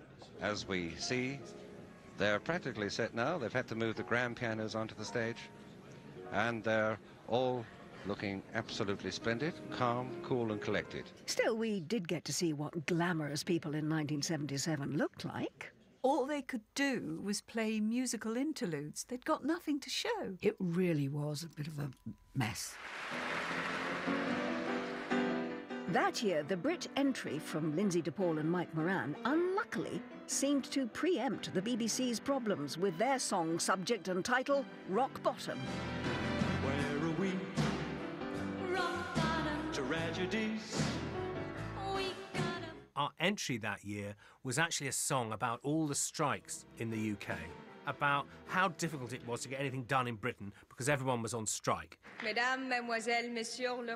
Angela is now explaining the voting procedure to the French-speaking audience. I'm sure most people know it, but then again, maybe they don't. With hundreds of millions around the world watching, it was all looking a bit sloppy. But it was when it came to this scoreboard that the UK's problems really began. Now, let's go to Hilversum and say good evening, Netherlands. Could we have your votes, please? First of all, we think that Holland has 6 points up to now, not 5 points. You've given our jurors a problem here, I think. We are counting here. You're counting, so are they. I'm sorry. Shall we go on with our votes? Look, why don't we let them sort out their problems? Okay. You give us your votes, okay? All right. Okay. Angela Rippon being a bit school-marmy, telling everybody off. Can we have your votes, please? Please, can we have your votes? Have you got your votes? Come on. Which isn't very Angela Rippon. She's a lovely woman. Belgium. I'm sorry, Can we just hold on 1 second? I think we're having a bit of trouble with the scoreboard again. Still a mistake on the scoreboard for Netherlands. It should be 7. Allemagne, 2 points. Allemagne, 7 points. 2 points. Finlande, 6 points.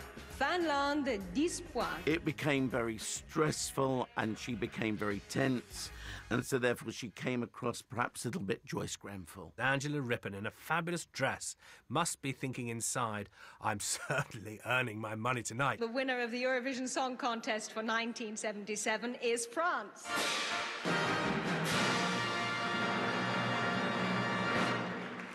Marie-Myriam? I think she's celebrating behind with all the other artists. Can you hear us, Marie? They bring on the man who runs the BBC. They've got Angela Rippon, and they can't find the French winner. The winner, the French girl, went missing. Is she with us?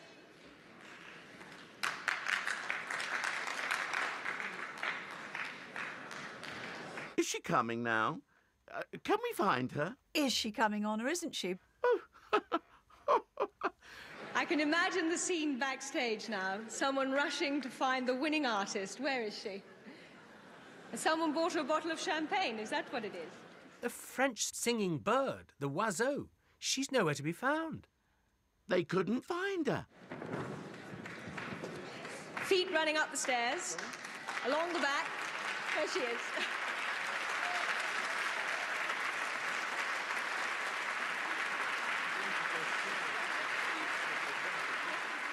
They get all excited and they're hugging each other and they lose track of time. everyone was unrehearsed. Grand Prix has been won by France.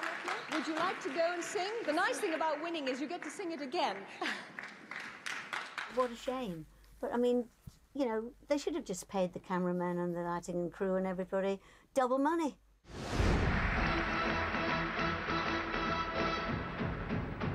After the disappointment of Cliff losing out to Spain in 1968, the UK decided to send another star to Madrid the following year.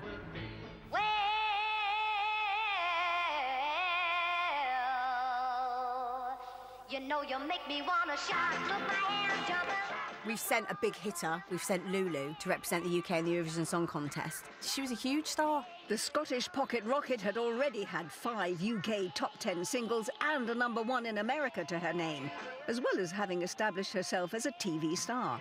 It was on her show Lulu that she showcased various Eurovision song entries. Songwriting duos Elton John and Bernie Taupin and Andrew Lloyd Webber and Tim Rice were in the running, but the public chose this as their song for Europe. Come closer and cuddle me tight.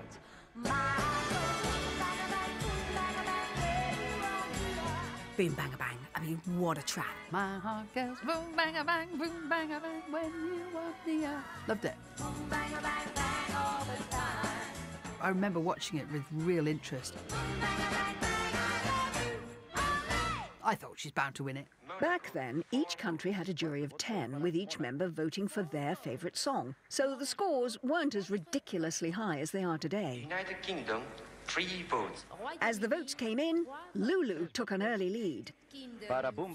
She must have thought, yeah, we'll do this. Well, you know, great song. But with France, Spain and Netherlands also grabbing votes, it was neck and neck at the top. Counting the votes is almost finished. In a nail-biting finish, it came down to the final vote. It was a 3-way tie between Spain, France and the Netherlands on 18, with Lulu 1 point behind. Her fate now lay with Finland. United Kingdom, 1 vote. United Kingdom, 1 vote. Al Reino Unido, boom, bang, bang. We realise we have 4 winners. We won it along with France, Spain and Holland. That completes the voting of the Finnish jury. Señoras y señores. Poor host was pretty flummoxed when she realised that there was 4 18s on the board, and now what the heck's she going to do? Oh, cool, there's 4 winners. Now what happens? Nobody really knew quite what to do about that. So, how do we pick the winner? They don't. Embarrassed Eurovision officials realised they didn't have a plan B. They didn't have rules in place, did they, to take care of an event like that? Lo ha de decidir la Unión Europea de Radiodifusión. Qu'est-ce que je fais avec le prix? Je donne. Non, vous devez les lire l'un après l'autre parce qu'il y a 4 gagnants. So I am going to say that there are 4 winners, yes? 4 ganadores, luego todos los autores de estas 4 canciones. She's smiling and she seems really happy. I bet deep down she's thinking, oh my God, no, this is awful. There were 4 winners, what can you do? Señoras y señores, para entregar los 4 premios. Can I celebrate or not? Y Lulu. Eurovision chiefs had another issue. 4 winners, but only 1 trophy. Just take the trophies from the songwriters and give it to the performers. You're not going to have anything. We need those to give out to these people. The poor songwriters had the right hump, going home empty-handed. Fuck the songwriters, fuck the production team. I bet they weren't happy that year. Keeping with tradition, the 4 winners then sang their songs again, leaving the audience sitting through a quarter of the show once more. After that debacle, red-faced Eurovision chiefs changed the rules to allow for a re-vote. However, 5 countries were so furious at the 1969 fiasco that they refused to enter the following year. People got in a huff about it. Maybe they felt that they had more chance of winning if they were going to be joint winners. That narrows your odds, doesn't it? To the UK, Lulu will always be a winner. I always remember in my head that Britain won with Boom Bang a Bang Bang. She sort of won Eurovision. We still remember her song. I can't remember the other 3. Somehow we seem to erase that from our memory. My heart goes boom, bang, bang, bang, bang, bang, when I'm on the air.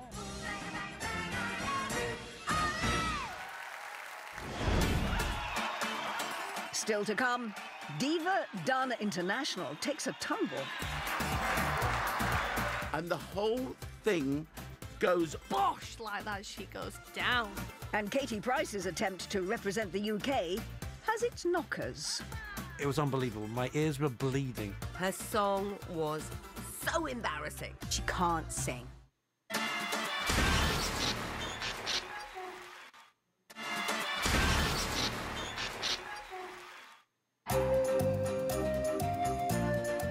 Over the years, Eurovision TV producers have filled programme time by cutting backstage to cover the entertaining antics of the performers as they hang out in the green room. The green room's become as much of a feature of the show as the actual singing. Here they are, the stars of tonight's show. Get all these little clusters, these islands of countries. There's What's It, there's Britain, there's France. It's basically like a map of Europe, but with people and coffee tables, isn't it? Once an act has performed at Eurovision, they retreat to the green room where they nervously await the scoring. Everybody's so excited and so nervous at the same time. And then the scores come in. Good evening, room. May we have your votes, please? United Kingdom, 1 point. You know immediately whether you are in the running or not. And they keep focusing on your face, and you have to go, oh, no points for the 7th time in a row. The marvellous thing is when they get, say, top points, they go absolutely mad. And there must be a sort of real resentment from someone who hasn't even yet received a vote. And inside they're thinking, I hate you, I hate you, I hate you, I want you to die. And a good poker face also comes in handy when dealing with the obligatory green room interview. The green room interviewers are a law unto themselves. They're always trying to have zany fun, you know. Yes, oh, great. You can smell the desperation. So whether you are a contestant or whether you are a presenter, it's your opportunity. So you are going to research it and you are going to make sure that you really shine on the night. No more so than in 2014 when Denmark were the hosts. My research tells me that Richard from Malta has had a really tough time. Lisa in Copenhagen, definitely my favourite green room reporter. She sat down with one of the guys who was representing Malta. He really loves English breakfast, isn't that right, Richard? I adore English breakfast. I know, and I know that every morning has been a struggle here since the hotel you've stayed in has not been serving your favourite breakfast, isn't that right? No, they don't have sausage and bacon. You're really annoyed that the hotels here in Denmark don't do a full English breakfast. To cheer you up, here is some English breakfast, Richard. She suddenly rolled out a plate of sausage, egg and bacon for him. And they were like, yay, thank you. All right, you guys, over here is Molly from the UK. Hello, Molly. You know what, I did my research on you too, obviously, and I found out that you love cake. You like cake, so essentially calling her a fat bitch. Molly's face suggests... Are you insulting me? Is this an insult? And I know that you love baking cake back home in your kitchen in London. Sometimes. Sometimes, exactly. But I also know that your favourite cake is not one of your own cakes. It is the curly-whirly cake from your local baker in the Borough Market, isn't it? Yeah. Yes. She'd clearly been very thorough when it came to her research. Like MI5? I went for a little trip to London and got the curly-whirly cake for you. So here you go, my dear. There you go. She would research a little bit about all the contestants and then present them with random foods. That is ridiculous. Do enjoy. What on earth? The look on Molly's face when she's presented with the cake. You could just see her thinking, what? And I just want to say, I know that your mom and dad, Jan and Dave, and your brother Sam... There was nothing that she didn't know about the contestants. Do save a little slice for good old grandmother Joan back in the UK. Yeah, I'll save her a bit. Starts talking about Molly's grandmother and all of these really private things. 91 years old and still driving a car? Yeah, That's she's quite amazing. impressive. Where's she getting this information from? Lisa is thinking, this says professional. No, Lisa, what it says is stalker. Nice talking to you, Molly. Eurovision is eggy and Eurovision is cheesy. But that's why so many people love it. In 1999, Israel were the reigning champions. For the first time in 20 years, the competition was held at the International Convention Centre in Jerusalem. Sweden, 12 points. We join the event as Sweden are celebrating their win.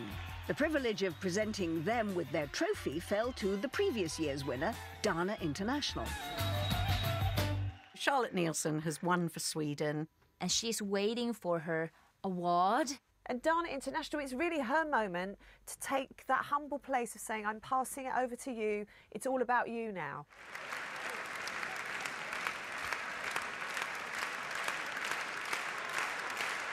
Dana, give them their prize. Sweden.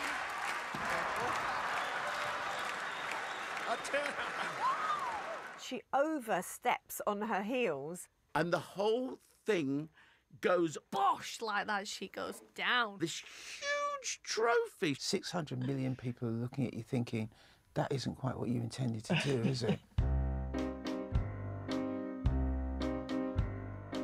She takes the trophy, and is it really that heavy, or is it just her pretend? I think she's pretending. The year she won it, it was a feather to her.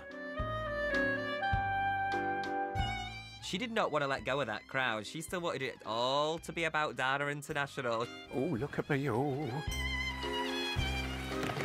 Not only does she fall over, but she drags one of the organisers down with her. And you don't want to be taking down old people. They have weak bones. They can't get back up. How the thing didn't break, I'll never know. But then she had to be helped up, and it was like a rugby scrum. All right, I think everything is fine now. Everything is just fine. Dana, of course, being glam, sassy, steps up, pulls a couple of feathers out, flaps herself with the old ostriches, and off she goes. Dana win a water prize. By this time, you've forgotten who'd won. Charlotte Nielsen, poor love, is standing there waiting to receive this trophy. Yes, it is all yours. Ladies and gentlemen, the winner of the 1999 Eurovision Song Contest. It's all meant to be my moment, and suddenly I've been upstaged by someone falling over next to me. Dana International had taken the limelight completely away from her. She was making a mountain out of a molehill. She was being a drama queen. I love Dana International. Dana, give them their prize. Sweden. Now cast your mind back to Greece in 2006. The year that brought us Lithuanian arrogance.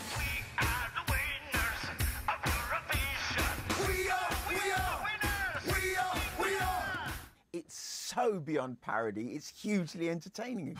The amazingly elaborately costumed monsters who were the first to cross the finish line. A monster band from Finland winning Lordi, Hard Rock Hallelujah. And the equally monstrous Sylvia Knight from Iceland, who put her unique stamp on the event even before the singing had started. You are looking me in the eyes. Take it out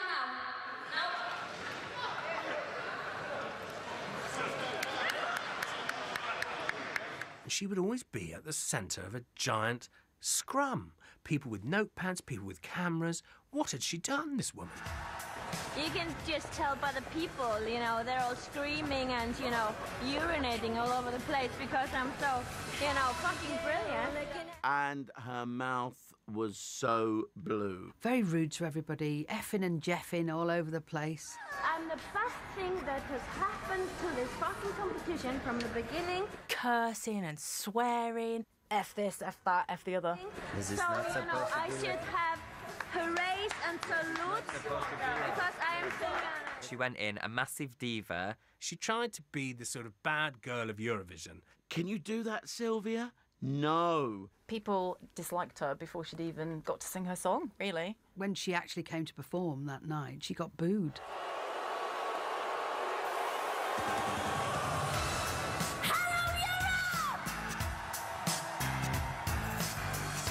All I got from watching her performance was that she's clearly just a vile woman.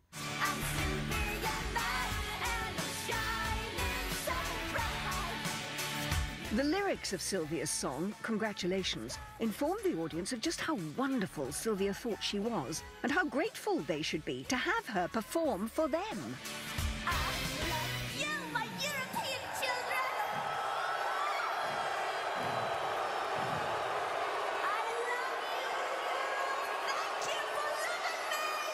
The entire audience, there's got to be 20,000 in there just booing her, you know, apart from a small contingent of Icelandic people with flags waving, you know. And she didn't get very many points, and her song, which was called Congratulations, really won her no congratulations at all.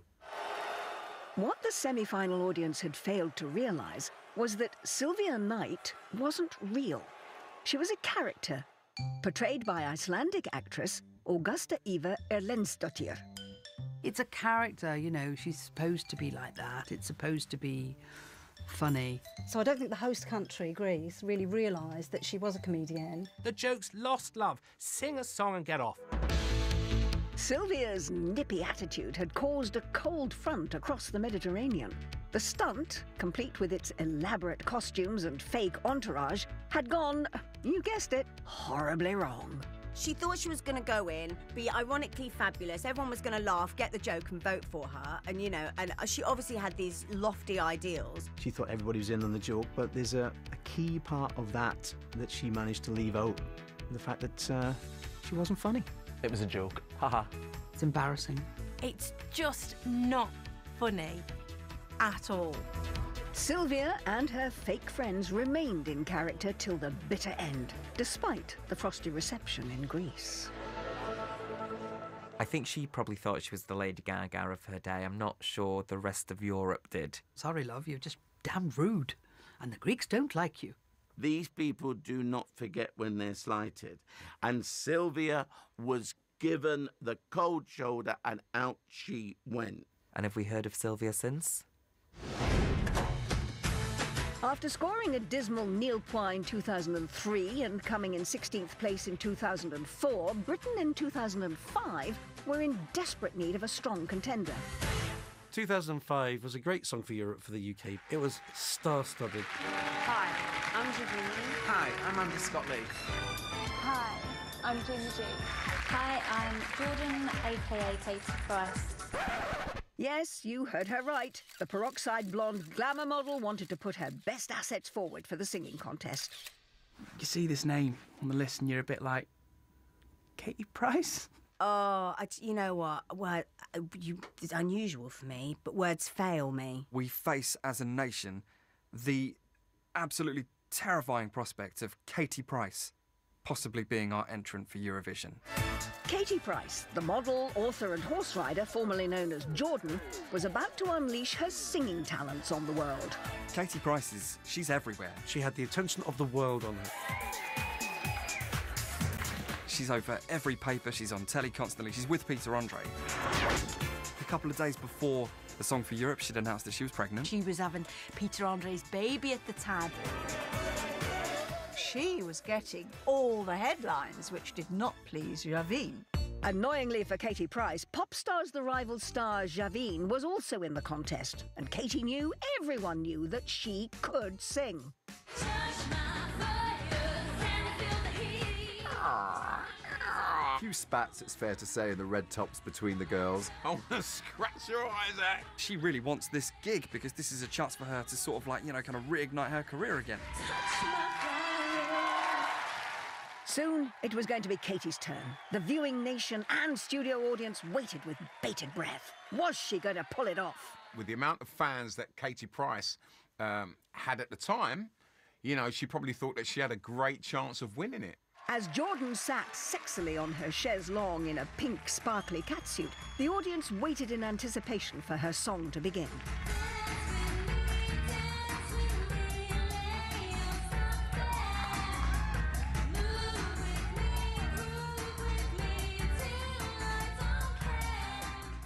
I was in the audience at the time with some of my friends, and we just couldn't believe what we were hearing. She can't sing.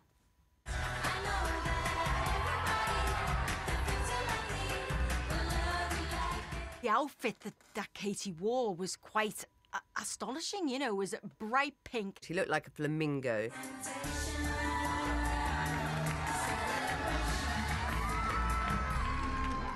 It was unbelievable. My ears were bleeding. Her song was so embarrassing.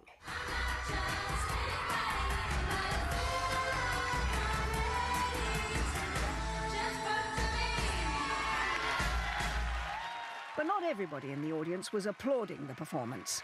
The minute she stopped singing, we were booing. It was the worst thing I've ever heard in my entire life. Even Katie's dazzling outfit couldn't disguise her out-of-tune performance. But the celebrity panel were all praise. And I'll be honest with you, I think that is the best song of the evening. And you've got... She got through it really well, I thought, considering she was up the duff. Maybe that was the gimmick, that Katie was pregnant.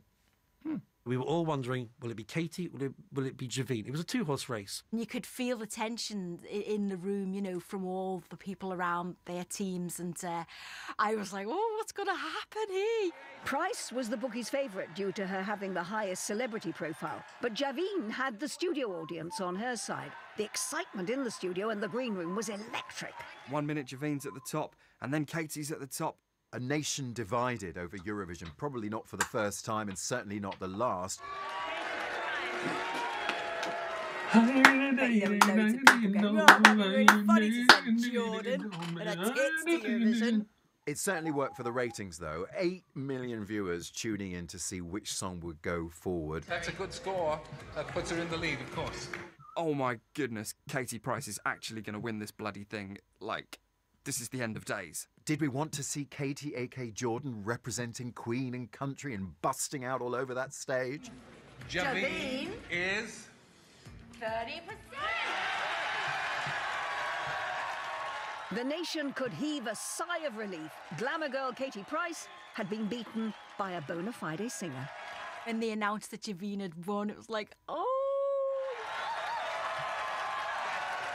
She went up to shake hands with Katie Price. It's the most insincere, media-trained handshake. It was more like a...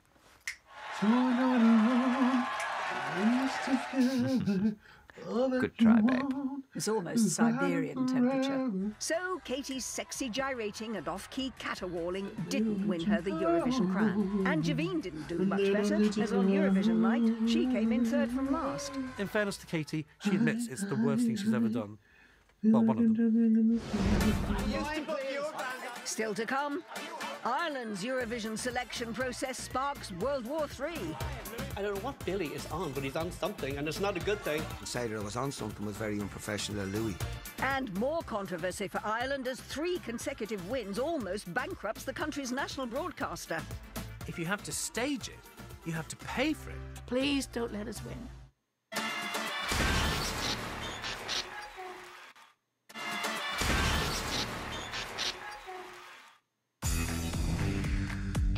In 2014, The Late Late Show hosted Eurosong, where Ireland decides on their entrant for the Eurovision Song Contest.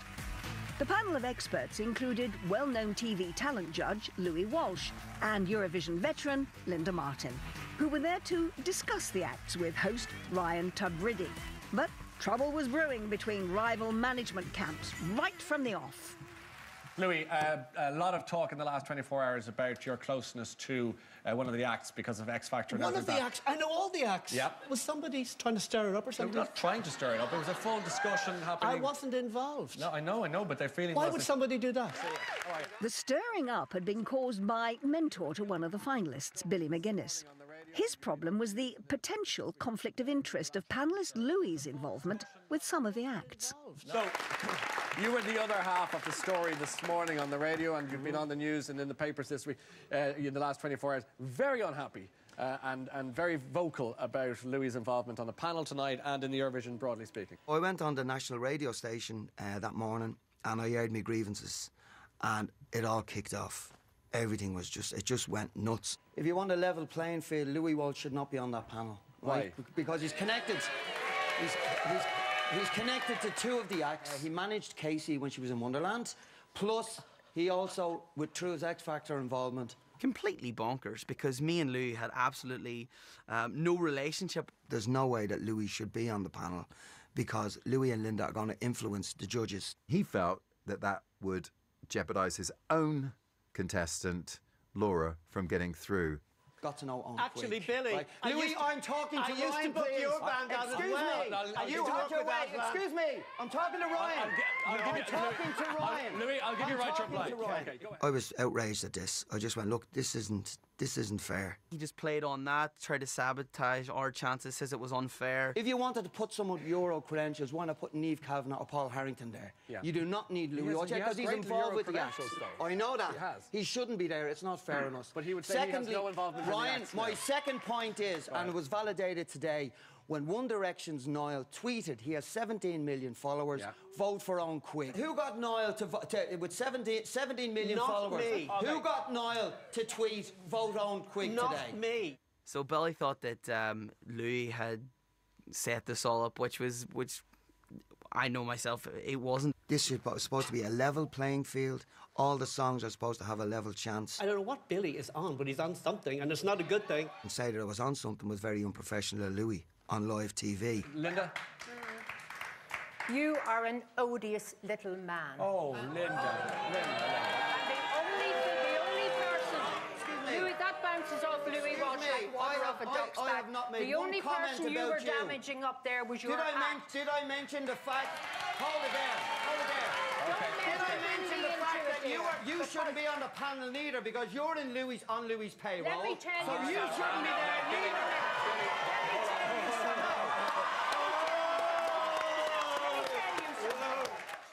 Something's going on here. What's she doing? Who's rattled her cage? She got out of her chair and you're at home like this. Oh! She's going in for one. Walks across to Billy McGuinness with these fiery eyes. I stood up and it looked like I was a bouncer in a club refusing our entry to the nightclub. You may not be used to dealing with women with brains, but I have a brain. My brain goes into the drive, my door opens, and then I speak. Excuse me. What the hell is going on here? I would not argue with her. She's scary. She's going to give me a slap. She's going to hit him one here. Hang on, excuse me. The only person Excuse who me. damaged was Were you not involved? Hold it there. The poor host, you literally can see him sweating. He's standing in the middle trying to referee it to get them all apart. This is good TV. Keep it rolling, keep it rolling. Were you not involved when Louis was selecting his boy band and Owen Quigg came in the final 10? Yes, you were. Who was paying your wages then? Billy, no, that's enough now. Okay, now back to It's time you was no. off the panel. Folks, stop. Back. He loses the rag. It's awful smiling now. It was insane. It went from a lovely, mellow, nice show to like World War III. Ryan, we are happy to announce that the tickets for the charity naked mud wrestling match between Linda and Billy are now on sale. All right. Why don't we have telly like that here? But let's not forget, this is a song contest. After Owen Quigg's performance, Louis Walsh demonstrated just how impartial he was. This record is a worldwide hit. Absolutely. And it has been in Eurovision. Owen's fantastic. Carl and Mark, I know how hard you've worked. This could win the Eurovision. Okay. Absolutely. Okay. I hope you say that about some of the other songs tonight. After the song, the panel had a chance to say whether it was good, whether it should represent Ireland, you know. Obviously, Louis and Linda were pushing on Quigg. I feel like we had the best song. You know you can be. Unfortunately for Billy McGuinness, his live on-air rant probably didn't do much to help Laura Neal's performance of You Don't Remember Me. But then it probably hadn't helped Owen Quigg's much either. Song 3, Heartbeat, is the clear winner of the Eurosong. Come on, lads. Congratulations. Well done. Well done. In the end, the public plumped for neither act and instead chose the band Can Lin, featuring 24-year-old Casey Smith on vocals, who just happened to be the other act that Louis had been involved with. He had two horses running in the race. Maybe Louis won in the end, after all. Here they come! Was all the argument worth it? Probably not, as it still went horribly wrong for Ireland when they didn't get past that year's semi-final.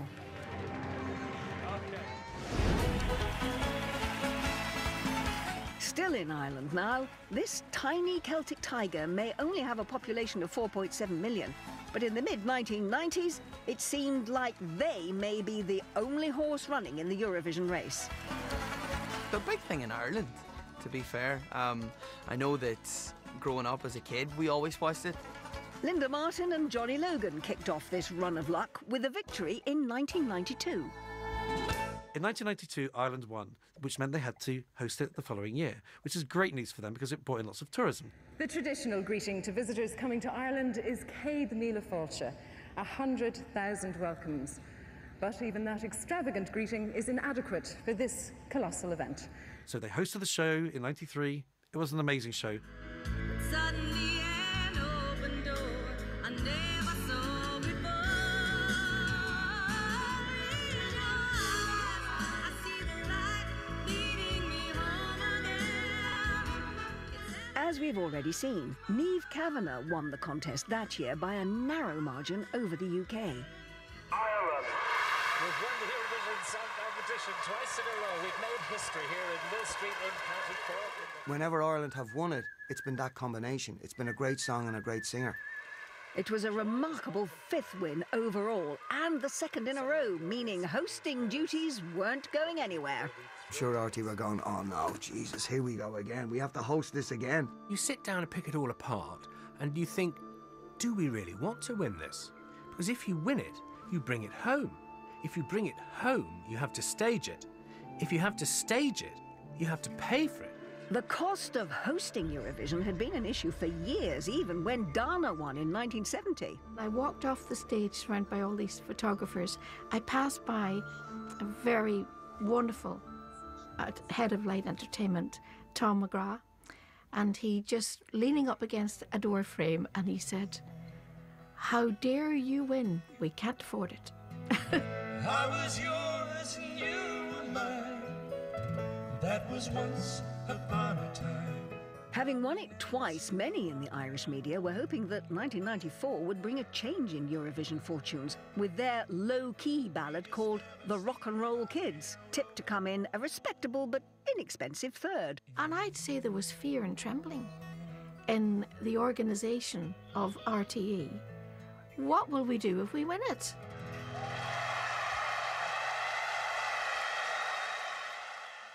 I'd say now there was a lot of people wishing and hoping and praying that we do okay but not win. Please don't let us win.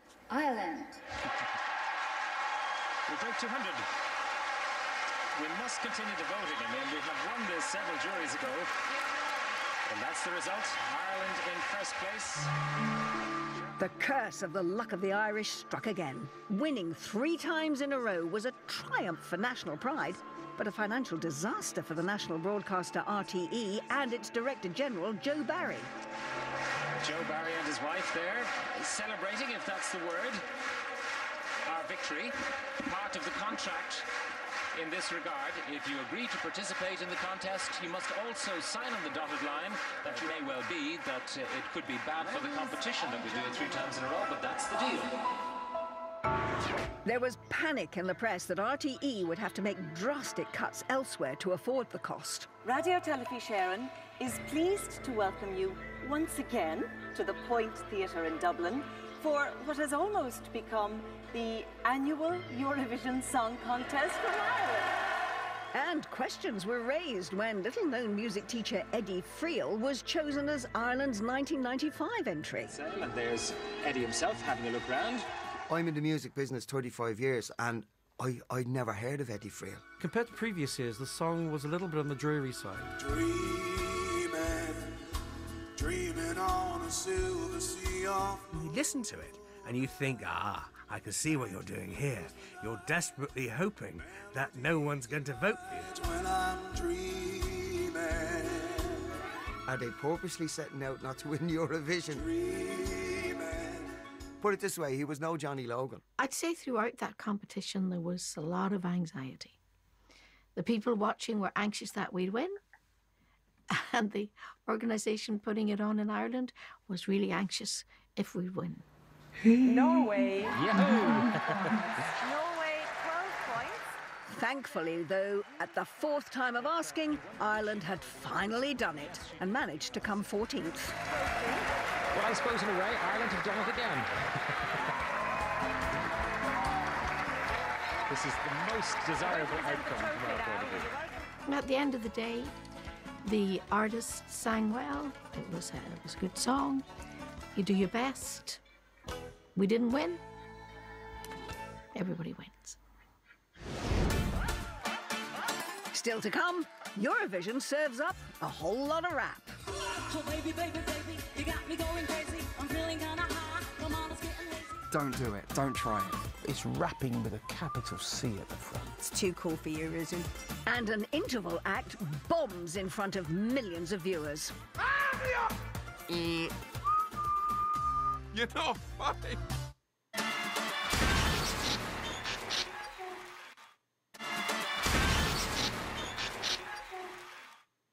In 62 years of Eurovision, we've had everything from sweet folk songs to full-on power ballads to Finland's Gods of Rock looking like Game of Thrones meets Lord of the Rings blasting out heavy metal. Lordy. But there's one genre that always feels a little out of place. Love City Groove rapped their way to 10th place back in 1995, confirming that rap and Eurovision are not good bedfellows. Oh, baby, baby, baby, you got me going crazy. I'm feeling kinda high. Come on, let's get lazy. Is there a place in Eurovision for rapping? In my opinion, no.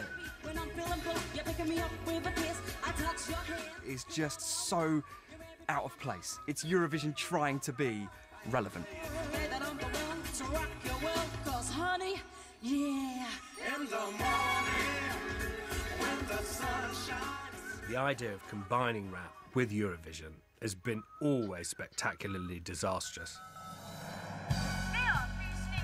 Denmark's colleague Kai had a stab at busting some rhymes about directory inquiries back in 1997.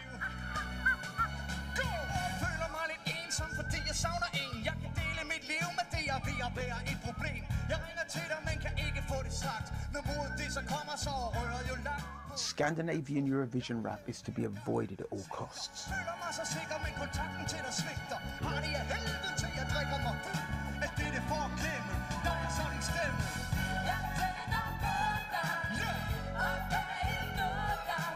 Denmark, Eurovision, rapping, directory inquiries, on no level does that work.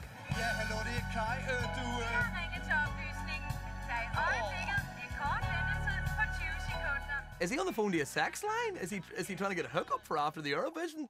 The UK didn't learn their lesson and sent Daz Sampson in 2006, resplendent in yellow jacket, backed by a bevy of singing schoolgirls. Yeah, come on. What did you learn? What did you learn? It's rapping with a capital C at the front. I'm not feeling the rapping at all, Daz.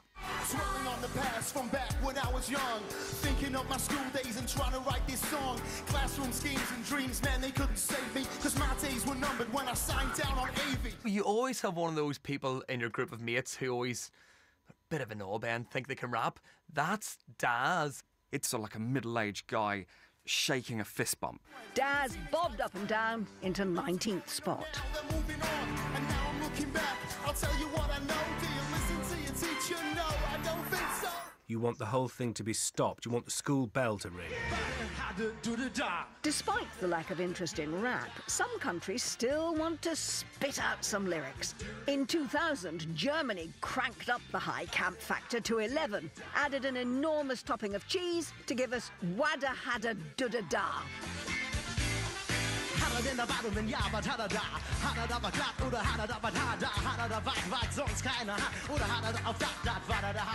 You're not from South Central Los Angeles.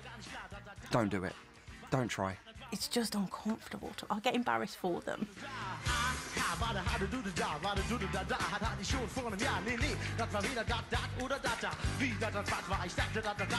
It's just awkward. Just leave it. Just don't do it. Don't try it.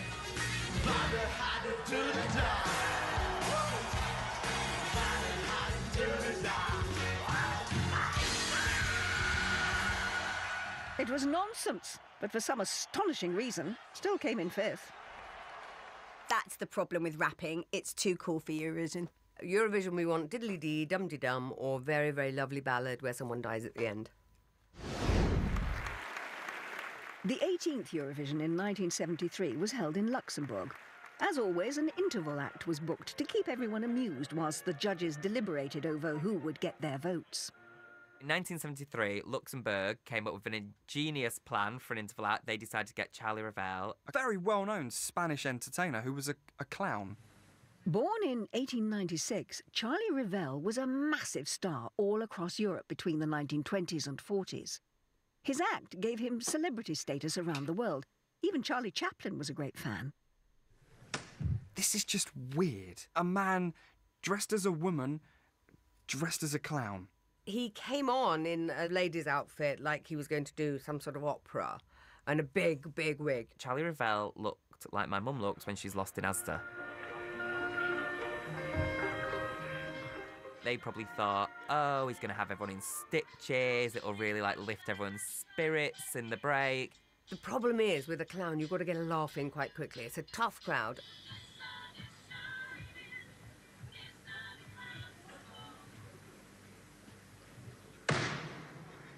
There was a lot of setting up with somebody before he got his hand caught in the mic or his hand caught in the piano lid. So slow.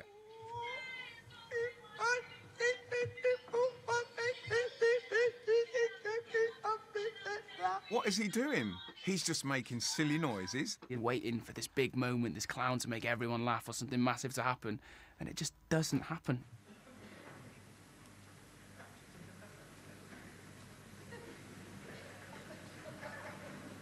It is the greatest tumbleweed I have ever seen. You could hear a pin drop.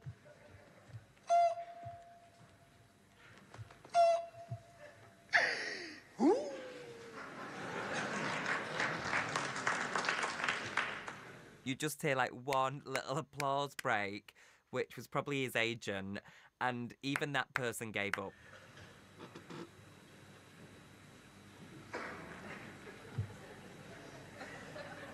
If there were really any Brits in the audience, I'm sure there would have been some heckling going on. Get off! What are you doing? You're not funny. Around 500 million people across the globe watched the 77-year-old clown die a death on stage. Poor guy that's on stage with him, the sort of straight man. Yeah, he drew the short straw. This guy's just been up there dying for 20 minutes, and all they give him is like a... It was one of those absolute down the toilet acts. Wow, I've done some tough gigs, but that one, I bet he's not thanking his agent for that one. Eurovision organisers hoped to engulf the audience in a wave of nostalgia, but this massive star of the 1930s was way past his sell-by date. By about 40 years. I just imagine him getting off stage and pulling that clown wig off. It was the proper sort of awfulness of clowns. Let's face it, clowns aren't funny anyway. Still to come, Georgia face exclusion. And a Russian backlash with their controversial entry from 2009. We got a letter from Eurovision that we must to change lyrics. And then it's on to the serious business of winning. If only the winners could be found. Where is the artist? Get her on stage.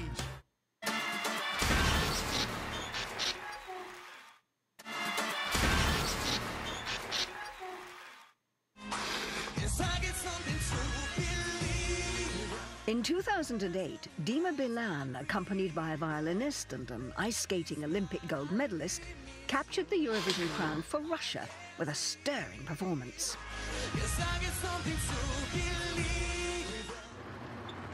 However, Russia hit the headlines for other reasons that year, entering into a bloody conflict with neighbouring Georgia.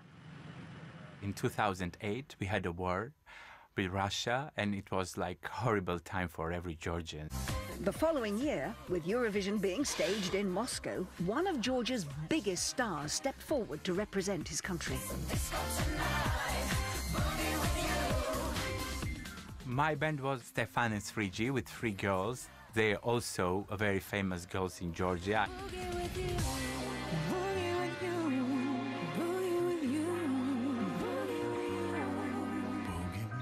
I did this project specially for Eurovision. Now a judge on Georgia's X Factor, Stefan is no stranger to playing massive events. With sellout gigs across the country, he's a household name. I decided to write some special song, and I didn't want to go there and sing about love or happiness, but I also didn't want to go there and sing some tragedy song. Stefan and 3G performed in Georgia's Song for Europe, and the public liked what they heard. Georgians chose our song as a Eurovision song. But eyebrows were raised elsewhere. I remember 2009, Eurovision is in Moscow, Russia, and Georgia has this song, "We don't want Putin." We don't want Putin.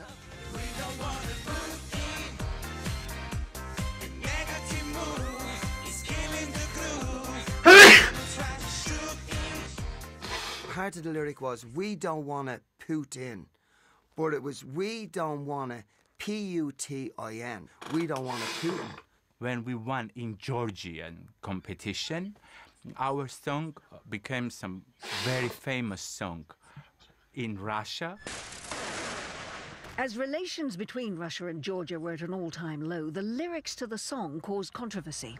Georgia had a song that was really rather too inflammatory. We don't want a Putin.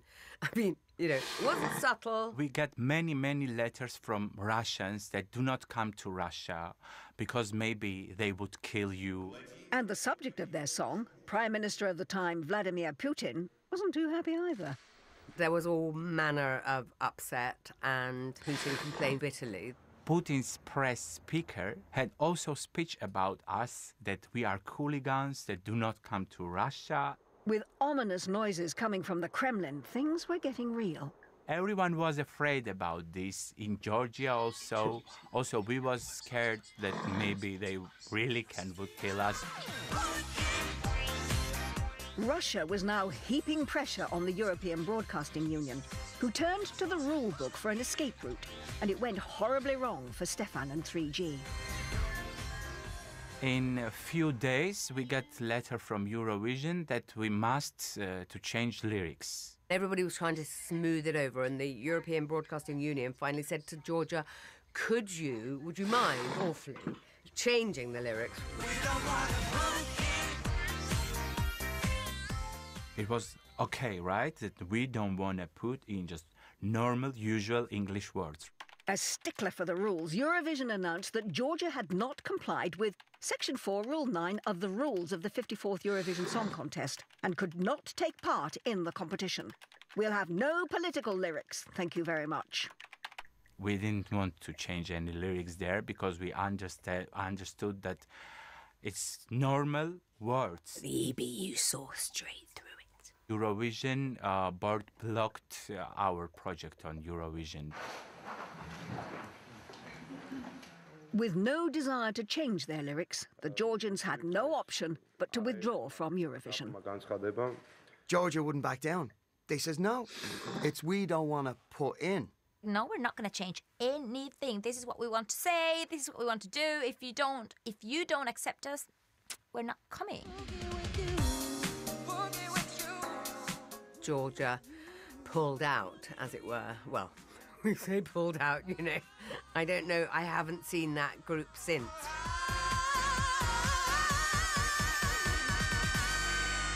He's not the kind of boy you want to be messing about with, especially in his own backyard in Russia, so I think they did the right thing to withdraw from the show.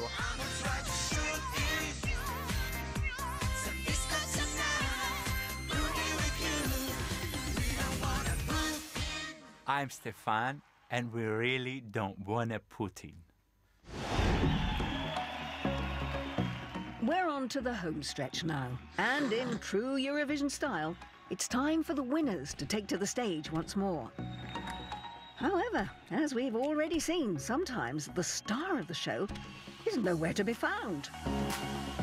They announce this country, and yet it takes them half an hour to get to the stage. Just the strangest thing. It's just mayhem at the end. Always mayhem. Basically, the artist can't be found. Nobody really knows where they are. There's so many people involved, isn't there? And they've got to find them all for that moment at the end. Where are they? I don't know. I don't know. He's having a wee. They're kissing someone, they're drinking something, they may be doing both at the same time. Like trying to herd cats. Shrieking, squealing, winning cats. The presenters must be twiddling their thumbs and just hoping to God that someone's going to hurry up on stage. And watching the presenters struggle to fill this agonising gap has almost become part of the entertainment. This is live TV, so there's always going to be things that go wrong, and there's always going to be time that you need to fill. It all adds to the drama, doesn't it? When ABBA won in 1974, the BBC's Katie Boyle had a challenge on her hands. Benny comes on stage, and you can see him sort of constantly looking behind him for the others. ABBA were a long while coming up to the stage. Katie's standing there, serene. You knew she was in control. You felt that she had it. Now, ad-libbing, I suppose, is an art form. Thank you very much. With fewer entrants in the early years, the presenters had it easier. But as the numbers soared, so did the pressure to deliver a smooth show. You're going to want to make sure, as the host nation, that you've got presenters in place who can hold the stage. In 2004 in Istanbul, Turkish actors Korham Abe and Meltem Sumbul were given the job. In Turkey, the Ukraine were the winners, and obviously you can imagine backstage there's going to be pandemonium. Congratulations, Ukraine! They've just won, so they're going to want to, go and speak to their management, high-five everyone, have a few hugs, a few cuddles here, and that's fine, it's okay. A small delay in making it to stage is kind of fine, it's acceptable. Congratulations, Ruslana from Ukraine. As the main anchor, Korhan just needed to fill the space until Ruslana, the winner, made it to the stage. A standard presenting task. He's an actor as well, so you'd think that he's going to be, relatively well vested in improvisation. Yes, it was a great evening, and Ukraine is the winner. And now, the winner is Ukraine. Great show, great evening. Ukraine has won. And Ukraine is trying to come to the stage, but it's not easy. Oh my gosh, where is the artist? Get her on stage. 2 evenings from, He starts to slow that down. The winner on stage to sing their winning song. Spreading out all of his words. C'est l'Ukraine qui va chanter. He tried to go into French. Les voilà qui arrivent. He's looking at his co-host for help. The winner. It was the year of the first Meltem, isn't it? Yes, it is. She really doesn't care, to be honest, I don't think. She's just like, yeah, it's great. Everything's good. Ad-libbing, I don't think, is their speciality. After what seemed hours, Ruslana and her band finally made it on stage. Just the prize giving to go, and the programme could end. Television stations all over Europe are clamouring to get off air. And then last year's winner comes up. She is going to hand over the trophy. She's dressed to the nines, looking so glamorous. This is her moment to shine. Here I come, the existing champion, handing over the baton. Trophée à l'Ukraine. Startup LNR is on stage, but she had a slight accident. Never mind. So they've waited forever for the winner to come up on stage, and then she gets stuck in these grates. I despair. We get to the end of a Eurovision Song Contest. It was the 49th Eurovision Song Contest. The director at this point is thinking, can we just cut to the news? We can't have more of him ad-libbing. Let's just go off air immediately. Roll the ads, roll the ads. Au revoir. They're ready, and good night.